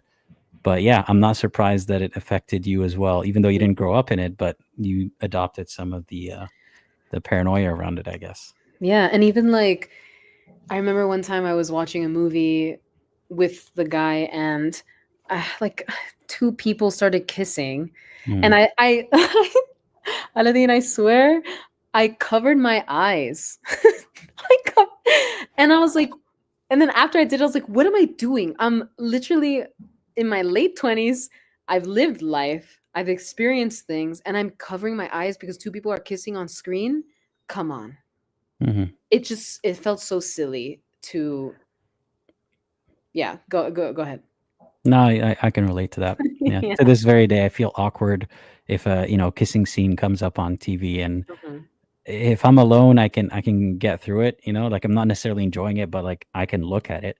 But Yeah. if I'm around someone, I'm even more self conscious that no, I can't even be looking at the screen right now. Hmm. But with time, that goes It goes away. away. Yeah. Yeah.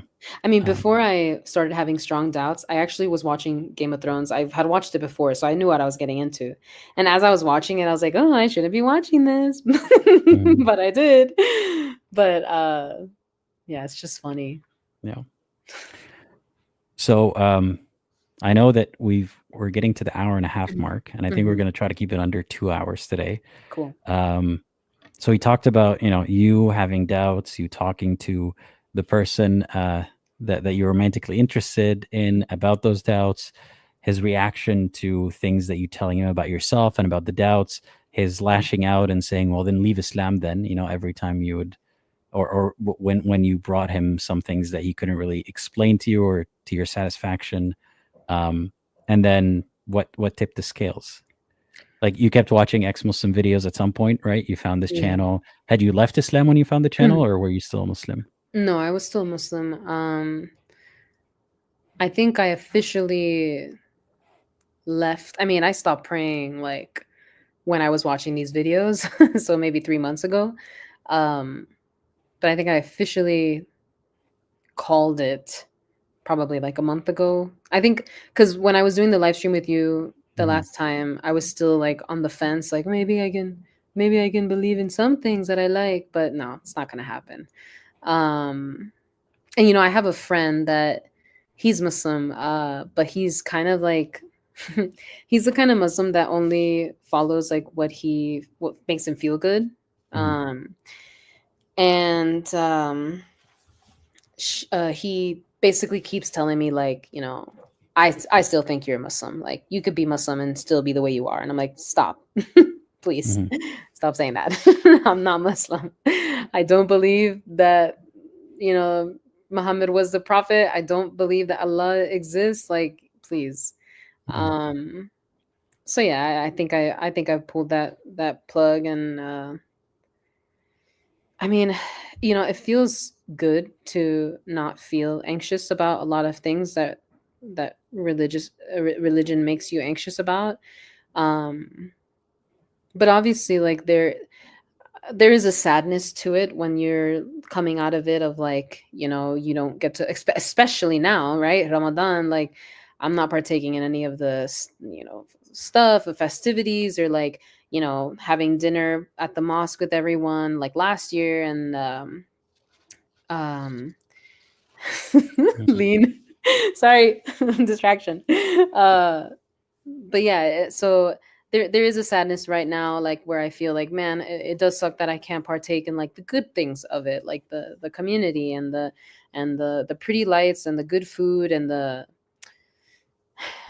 feeling, I don't know, but I know that it's the right choice. Now I will say, because I saw some things in the chat as well, that I am still talking to the guy. Right, Yeah. and I, um I don't know if there's anything that I could tell you that'll change your mind, or that chat could tell you that will change your mind. But let's ask, why are you still talking to the guy? I mean, it's just like with any breakup, especially when I don't know, it's hard to let go of something that's become really familiar to you. Um,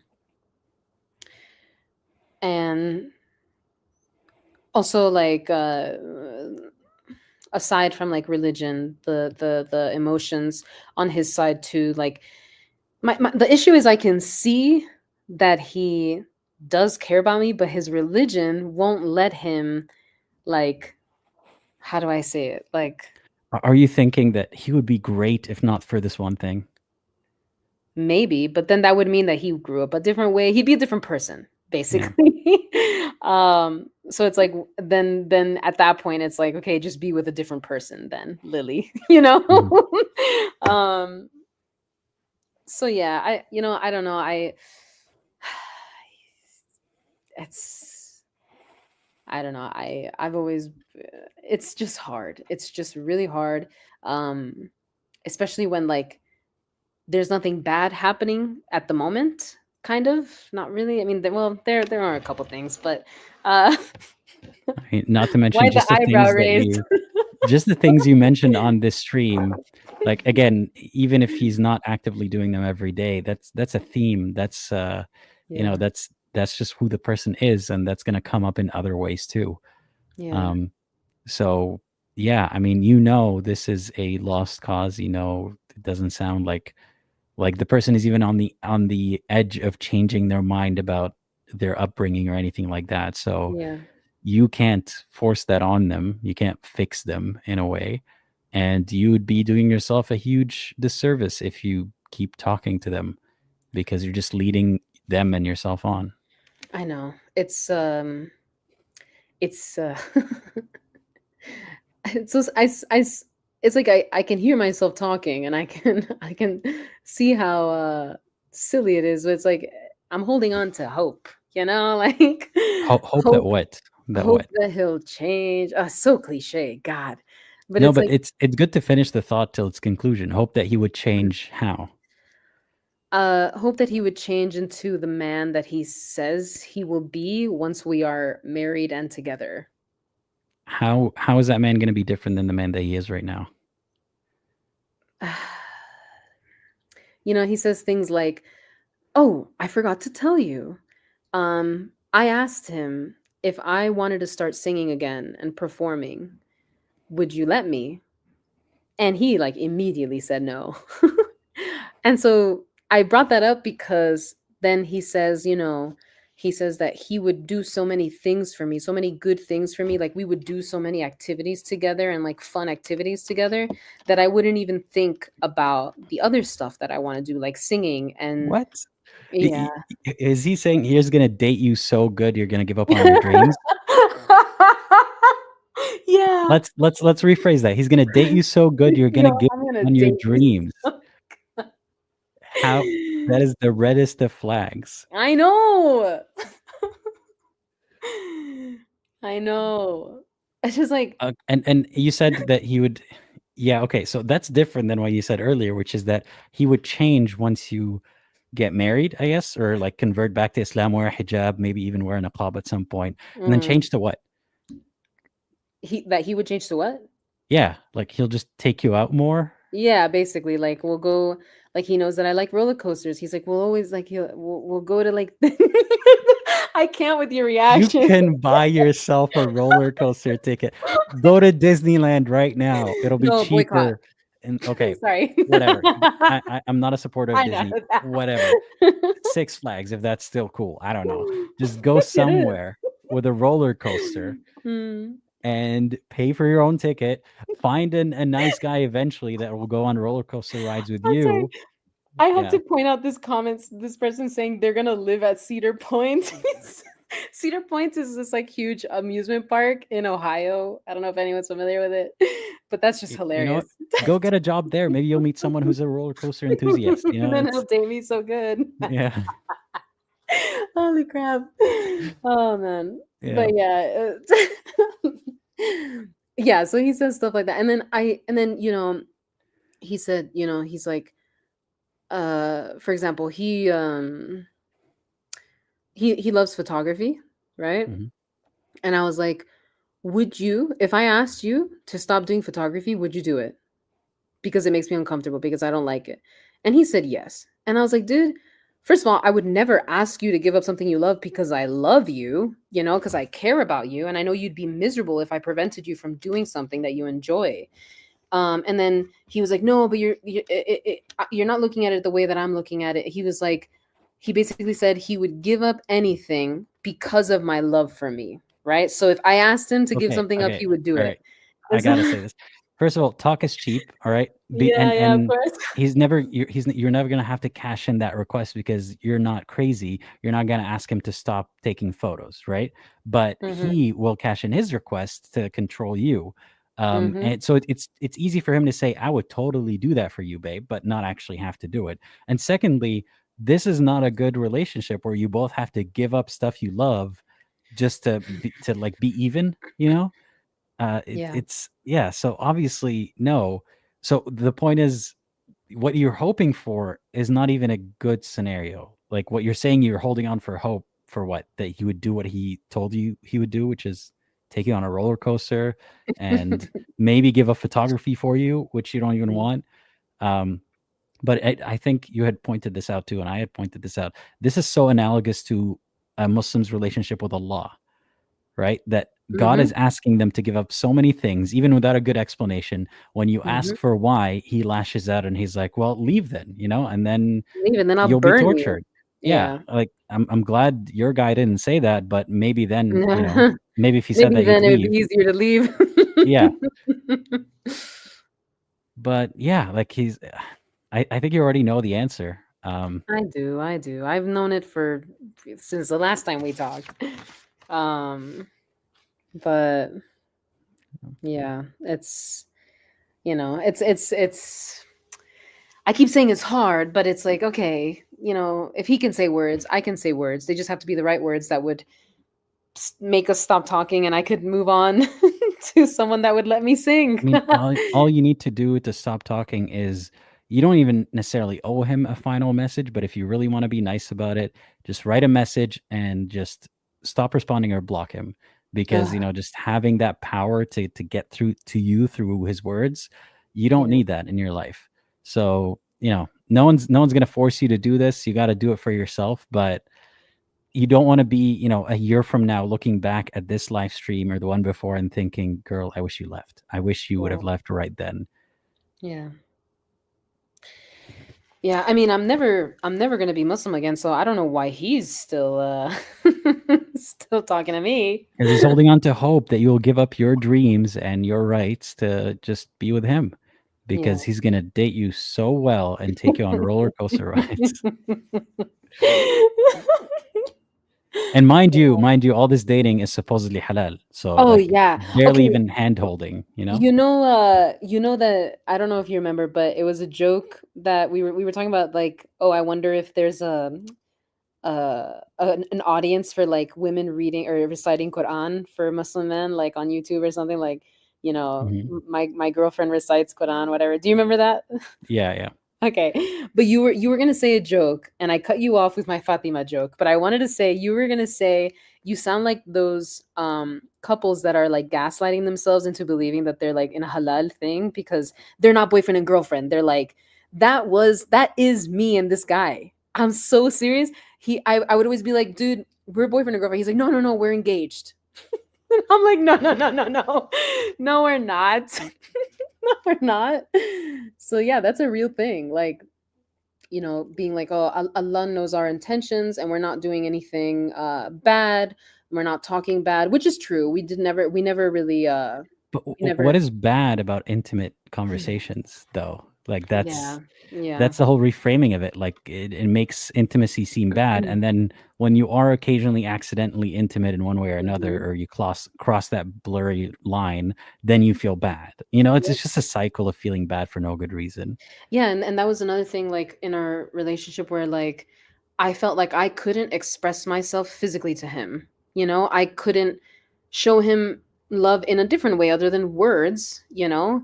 Um and it's like, man, that really just sucks. And I know the halal fix is to get married, but not everyone can do that so quickly. But also, why? I mean, not just the marriage, but usually when people are stuck in bad situations and like they're free to leave, there's some reason that they're staying. Either that they don't value themselves enough to think that they could get better, or that they deserve a better person, or Mhm. that they think this person is actually better than they are right now. They just have that potential. They can change. You have Yeah. hope.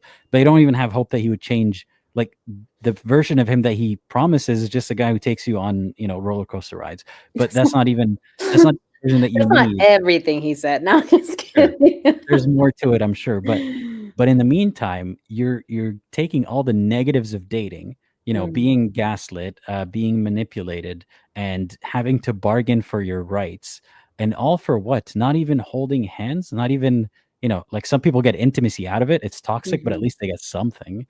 You're not even getting that out of it. So, Well, I did get the hand holding, but that was it. well, you know, don't Ooh, tell Allah crazy. because that's haram. Then he's Uh, already married, supposedly. So, yeah, apparently. so Uh, yeah. but anyway, So yeah. I asked you this question before, and Mhm. I think I know the answer. If it wasn't for that guy, it wouldn't have taken you so long to leave Islam, correct? Mhm. I mean, I probably wouldn't have even converted in the first place. Hmm. you know, because I told you I didn't think I would ever be religious again. And I was I was convinced by, love to do it because it felt like the right thing to do. Hmm. And also, I want to say that another thing that is keeping me, right, in contact is, am I giving up am I giving up a that sounds so stupid, but like, a halal love, right? Like a love in Islam. The way that it's painted is like such a, oh, it's a pure love because it's like, oh, we love each other for Allah. And I don't know if you've seen like stuff on Instagram that like romanticizes being in a Muslim relationship. Have you ever seen stuff like that where they're like praying Vaguely, yeah. together? Or And like yeah, waking yeah, up yeah. each other for Fajr. Yes, Yeah, yeah. yes, literally. And like I think, like, am I giving all that up for, normal life? Like, so that, I can, of course, you go to the extremes of like, so I can drink and smoke. And it's like, no, like, I'm not even doing any of that. Like, I'm like super chill. Like, I just want to like watch my favorite movie without feeling guilty, or like, that's not why Well, I'm leaving. that fantasy that they're selling each other and other Muslims on is not even, it's not even that good, and it doesn't really happen that way. Like Mhm, eventually, sure, maybe two young, people are excited about being a couple someday, and they get through, not being married yet by romanticizing being a good Muslim couple. But you mhm. settle into it. Ask, the Muslims in the chat, how's your family life? Some of them have good family lives, but a lot of them have terrible family lives Yeah. because, of the dynamic, the inherent imbalance between the man and the woman, and how miserable some couples are without, having experience or the chance to break up or divorce Yeah. and so on. So Yeah. it's nothing like what you're, the image that you're sold, but also you don't even believe in the religion. Like you don't let an aesthetic hold you back. I know. I know. Um, Ikitaro says maybe give him a chance to escape the religion too, because he didn't choose to be a Muslim. And I want to hear this Mm, commenter out.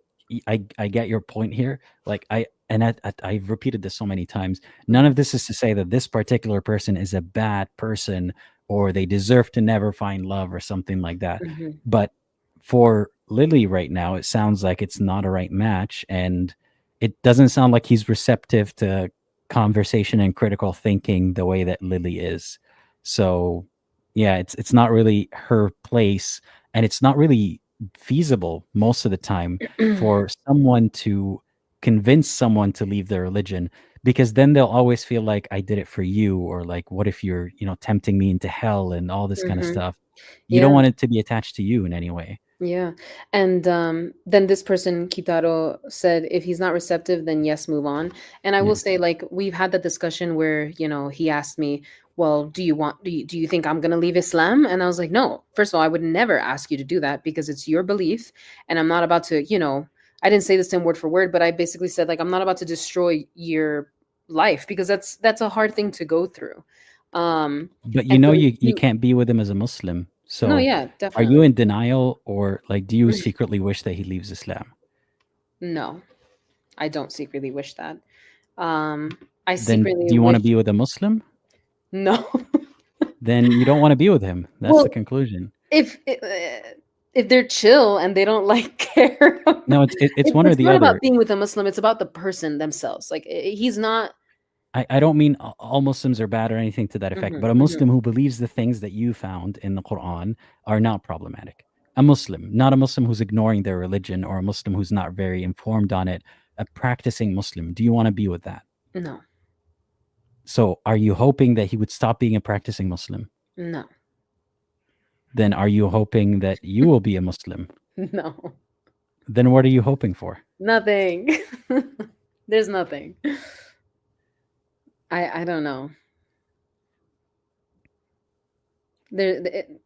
Because it's nice to say that I would never in a million years want you to leave Islam, and I respect your beliefs and all that kind of stuff. But what does it amount to at the end? What are you proposing is going to be the long term solution? Um, I guess in a perfect world, it would be like accepting each other the way we are, and you By got to. definition, he can't accept you No, the way of that you course are. not. Yeah, so that's why I said in a perfect world, because Islam does not provide a perfect world. I mean, in a Um, perfect world, he wouldn't believe in bad things to begin with. But yeah, in this world, what are you hoping for? Why are we discussing perfect world hopes? Because we don't live in a perfect world. I'm not hoping for anything. I'm just, it's just hard to let go. That's all. Hmm. Um, and I'm like a, I'm a pretty emotional person, so, uh, I don't like hate him at all, and you hold on to like the good things, uh, as one does, and you keep saying like, but this, but that, but this, and I just have to stop saying that. I know what I have to do. I don't want to do it. Hmm. Yeah. Um, it's okay, imperator. Thank you. Thanks everyone. I've kind of been skimming the comments, and yeah, thanks for tuning in. Hmm. um, Let's read a couple of chats and then let's do it. yeah, and then we'll revisit. Um, Sirle, thank you so much for the Ooh, super chat. coral. It says Lily of the Valley has a wonderful scent and look, but oh, they're talking about how do you No, know? you guys can What? smell me, right? I put perfume on for this Right. occasion. So the flower, lilies of the valley, have a wonderful scent and look, but they're also poisonous. Wondering if that's why Lily chose that for her hand. Are you calling her toxic? I'll never tell. Yeah. Yeah. Wait, do you want me to Okay. answer? No, no, it's up to you not to Okay. answer. No, I'm not gonna answer. I'm not gonna. All right. So maybe the answer is maybe. Okay, no, I'll answer. I'm sorry. Siri Lay, I chose Lily of the Valley because I was looking for a different name. Oh, my Siri started tuning in. Hold on. uh I I was looking for a different name to put so I can be on the stream. And oh my God, I play Minecraft, and there's a flower called Lily of the Valley, and I thought it was really pretty, so that's why I chose it. There you go. There you Not go. because it's But also because that. sure. Yeah, a lot of support, a lot of people who can relate, who have Hmm. been in, let's say toxic relationships or Hmm. not very healthy relationships. So yeah, certainly not just an Islam thing, obviously, but people out there can relate. Max, thank you for the super chat. Max really wants to see that dissecting apologetics live stream. I You love know what? those. I just for you. Hopefully, we reach the goal. But even if we don't, I'll try to do it anyway. But Max says the idea of a thin bridge to heaven, if you're sinful, goes back to Zoroastrianism. I always wondered if you can get in because you have a great balance. Zoroastrianism? Yeah, What it is was that? a belief system that existed in the same region roughly as Islam Interesting. before Islam. Huh. Um, I'm not the most well versed on the facts, but I know that there's a lot of derivation from Zoroastrianism into Islam, like prayer times and things of that nature. And Hmm. Muslims can easily rationalize that as well. They had at some point some corrupted version of the true message, and that's where the similarity comes from. But in Wow. reality, it's just Yeah. religion's evolving into new religions Hmm. kind of thing. Hmm. Yep. But yeah, that's a good point. What if someone has great balance? Well, what if someone has bad balance? And also, are we going to be like old grandpas and grandmas, kind of like, getting through very slowly? They all have bad balance pretty much. So Hmm. are we all falling over by default, or like what's going to happen? It's funny to think about these specifics. Yeah. You know how they say the devil's in the details? Hmm. Yeah. It's like, okay. Yeah. Praise the Lord. Praise the Lord. Which Praise the one? Sun King. But yeah, thank you for the super chat. Um, think those are the ones that I wanted to highlight right now. Cool. Yeah. And So yeah, someone said that in the next interview you should play Minecraft, and I agree. There yeah. it is. I'm not good at video games, but honestly, I would do a video game like live stream if YouTube wouldn't penalize me for I know. changing That's my genre all of a sudden. But right. yeah, So Emir, thank you for the super chat. Emir says, "I don't know what to say, so I just hope everyone a day without eternal torture." thank you, Amir. But what if I get another day and it does have eternal torture in it?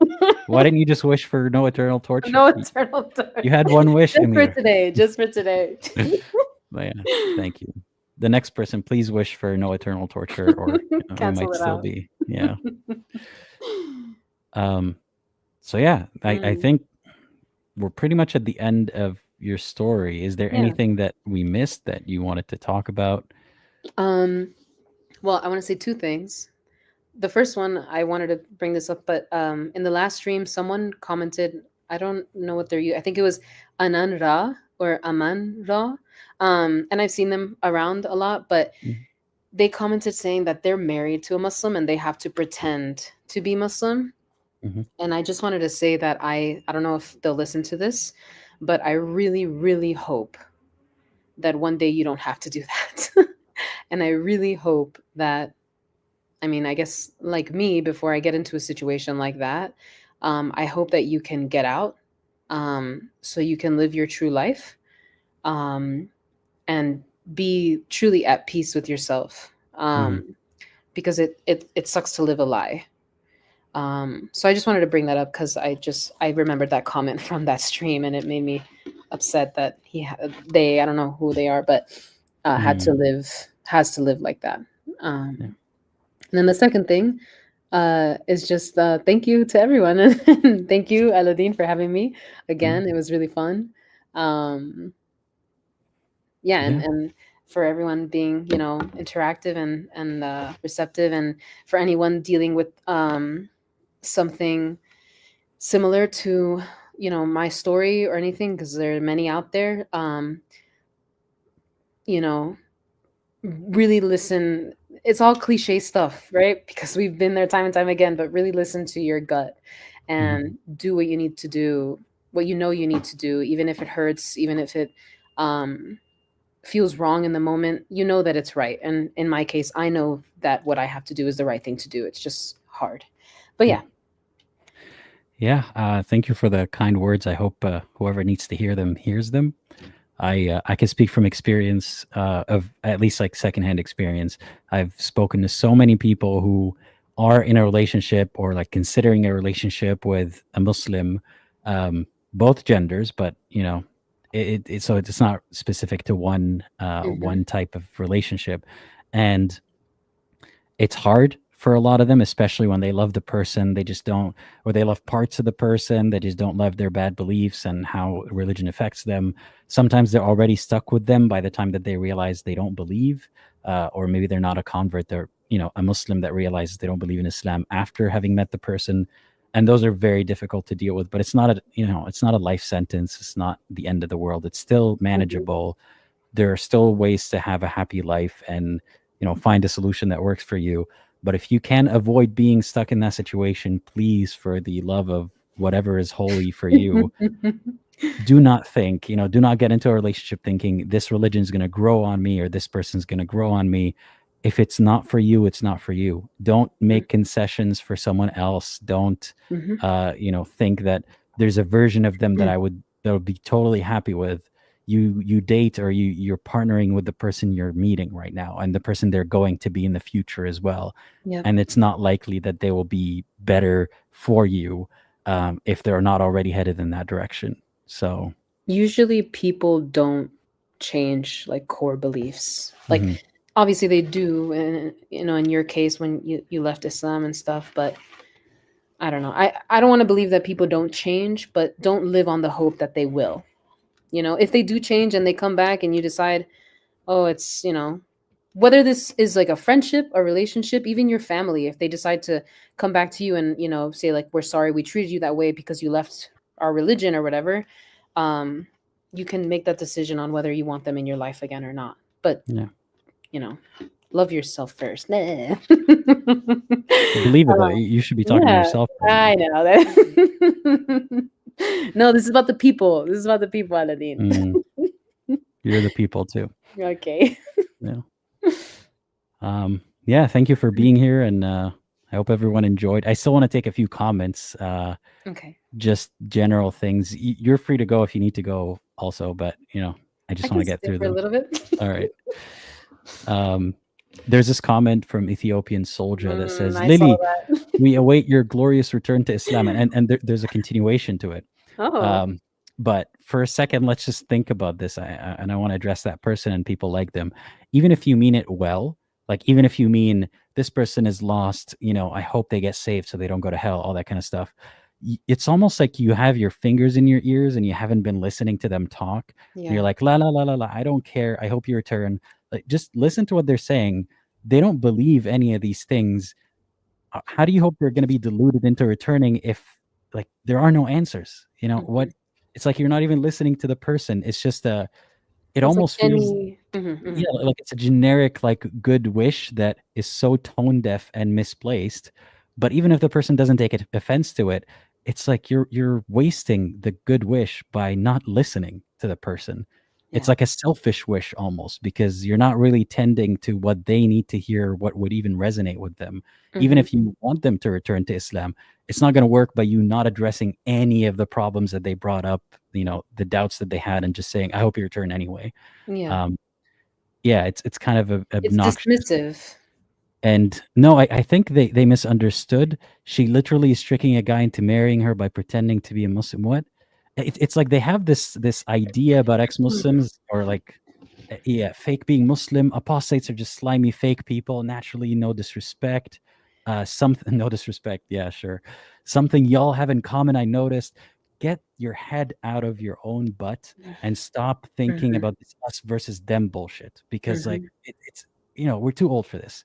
Some people never grow It's out of just it. it's so funny. I mean, I'm sure I read the first comment wrong, and I read it as a genuine, Hmm. I hope that you return because that's what they believe. But then this just completely like gets rid of any sort of like what am I gonna say? I thought you were a good person to like, you can express how you want someone to return to the religion you believe in, but then to degrade them and to like insult them, that's not gonna get you anywhere at Yeah. all. And I didn't fake being Muslim. Why the hell would I I waste my think time? they're confusing you with you're saying that you read a comment about someone who the person who commented in the last live stream is married to a Muslim and has to continue pretending to be a Muslim, Oh, not I because they're a see. slimy person who's tricking their partner, but because their partner would freak the hell out and Exactly. It would leave them, and not tear. just leave them, but their partner would go through a faith crisis or just a Mhm. crisis thinking the person I love, my husband or my wife, is going to hell. So for their benefit, they're trying to navigate that very tricky situation, not Yeah, because they enjoy tricking their partner and they enjoy exactly. pretending to be Muslim. No one enjoys to It's pretend to not be a Muslim. malicious thing. Yeah, Yeah. it's considering the other person's feeling, and if I tell them this, their whole world is going to fall apart. And who knows, maybe they have children, and that, you got to think, hey, Ethiopian soldier, put yourself in somebody else's shoes for once. Hmm. Because I've seen him here a couple times, and it's Yeah. like, dude, just like be a little bit more receptive to, other people's Hmm. ideas and whatever feelings. Anyway. And yeah, and I'm not saying that you should pretend to be a Muslim for the sake of your partner, but I'm saying I understand that someone in that position who's already trapped in that position might see it as the best solution, at least temporarily, or they're stuck, and that's the only thing they can think of to keep the peace, and they're taking it upon themselves to be, to deal with the dissonance instead of having their partner deal with all of that. I'm not saying it's a good solution, but it happens. But it's clearly not the way that this person was painting it to be, as they're tricking their partner because they're slimy apostate. And no offense, don't, no disrespect, but it's just something that's common among apostates. Like, get your head out of your butt. Yeah. It's Also, there's a you might not want to like talk about this comment, but am I laughing too loud? 'Cause someone said I can't understand why she is laughing so heavily. Even apostate got confused a couple of times. Difficult to understand her. What is she up to? I mean, I don't know. You seem to be laughing. Okay. I apologize. I will not laugh anymore. Thank you. Yeah, there you go. Bro, the men, I don't know, Muslim or ex-Muslim or whatever, but like men are always trying to control you for some reason. Yeah, and I You- freaking let them, I guess. uh, Anyway. yeah. What else? Are there any other comments that I wanted to? Oh yeah, there's another YouTube channel. So someone was mentioning that I have a second YouTube channel where I used to read stories. The channel is kind of dead though. Yeah, but if you want to motivate me to revive it, go subscribe. It's Aladdin Reads. It's linked in my profile. Like if you scroll down in my YouTube page, you'll find it. It's just that not a lot of viewers, and I have to write the stories myself or find like Oh, stories no. that are open. What are they called? Like Oh, free so you don't get. domain. Mhm, Yeah, like mhm. it's not copyrighted because I can't I don't want to profit off of someone else's work. But Yeah. yeah, you wanna listen to me yap, read stories, go follow me there. But yeah, anyway, anything else you want to add? I think that's all the comments we're gonna take today. Honestly, that's all for me. Yeah, that's all on my end too. Mhm. Thank you again for joining, Lily, Thank you. and Thank you for having me. yeah, and thank you everyone for joining as well. We did not reach the super chat goal, but I will do my best if I'm not super sick by the weekend because I'm already sick. I don't know if you could tell, but I'll try to do a live stream this weekend where we react together to a like a Dawa video, dissecting apologetics. That should be interesting. Oof. You sure you wanna do that while sick? No, but gotta give the people what they want. Yeah. Um, yeah, gotta do my job, I You guess. gotta do your job. You signed up for this. I did, unfortunately. Um, but yeah, thank you everyone for joining, and thank you to the patrons, YouTube members, and a bunch of YouTube members who joined today, and donors for helping this channel get to where it is today and continuing the work that I do. I could not do this without you. Shout out to every single person here. And as always, think critically and think for yourself, and consider watching one of these videos next. Bye-bye. Bye bye.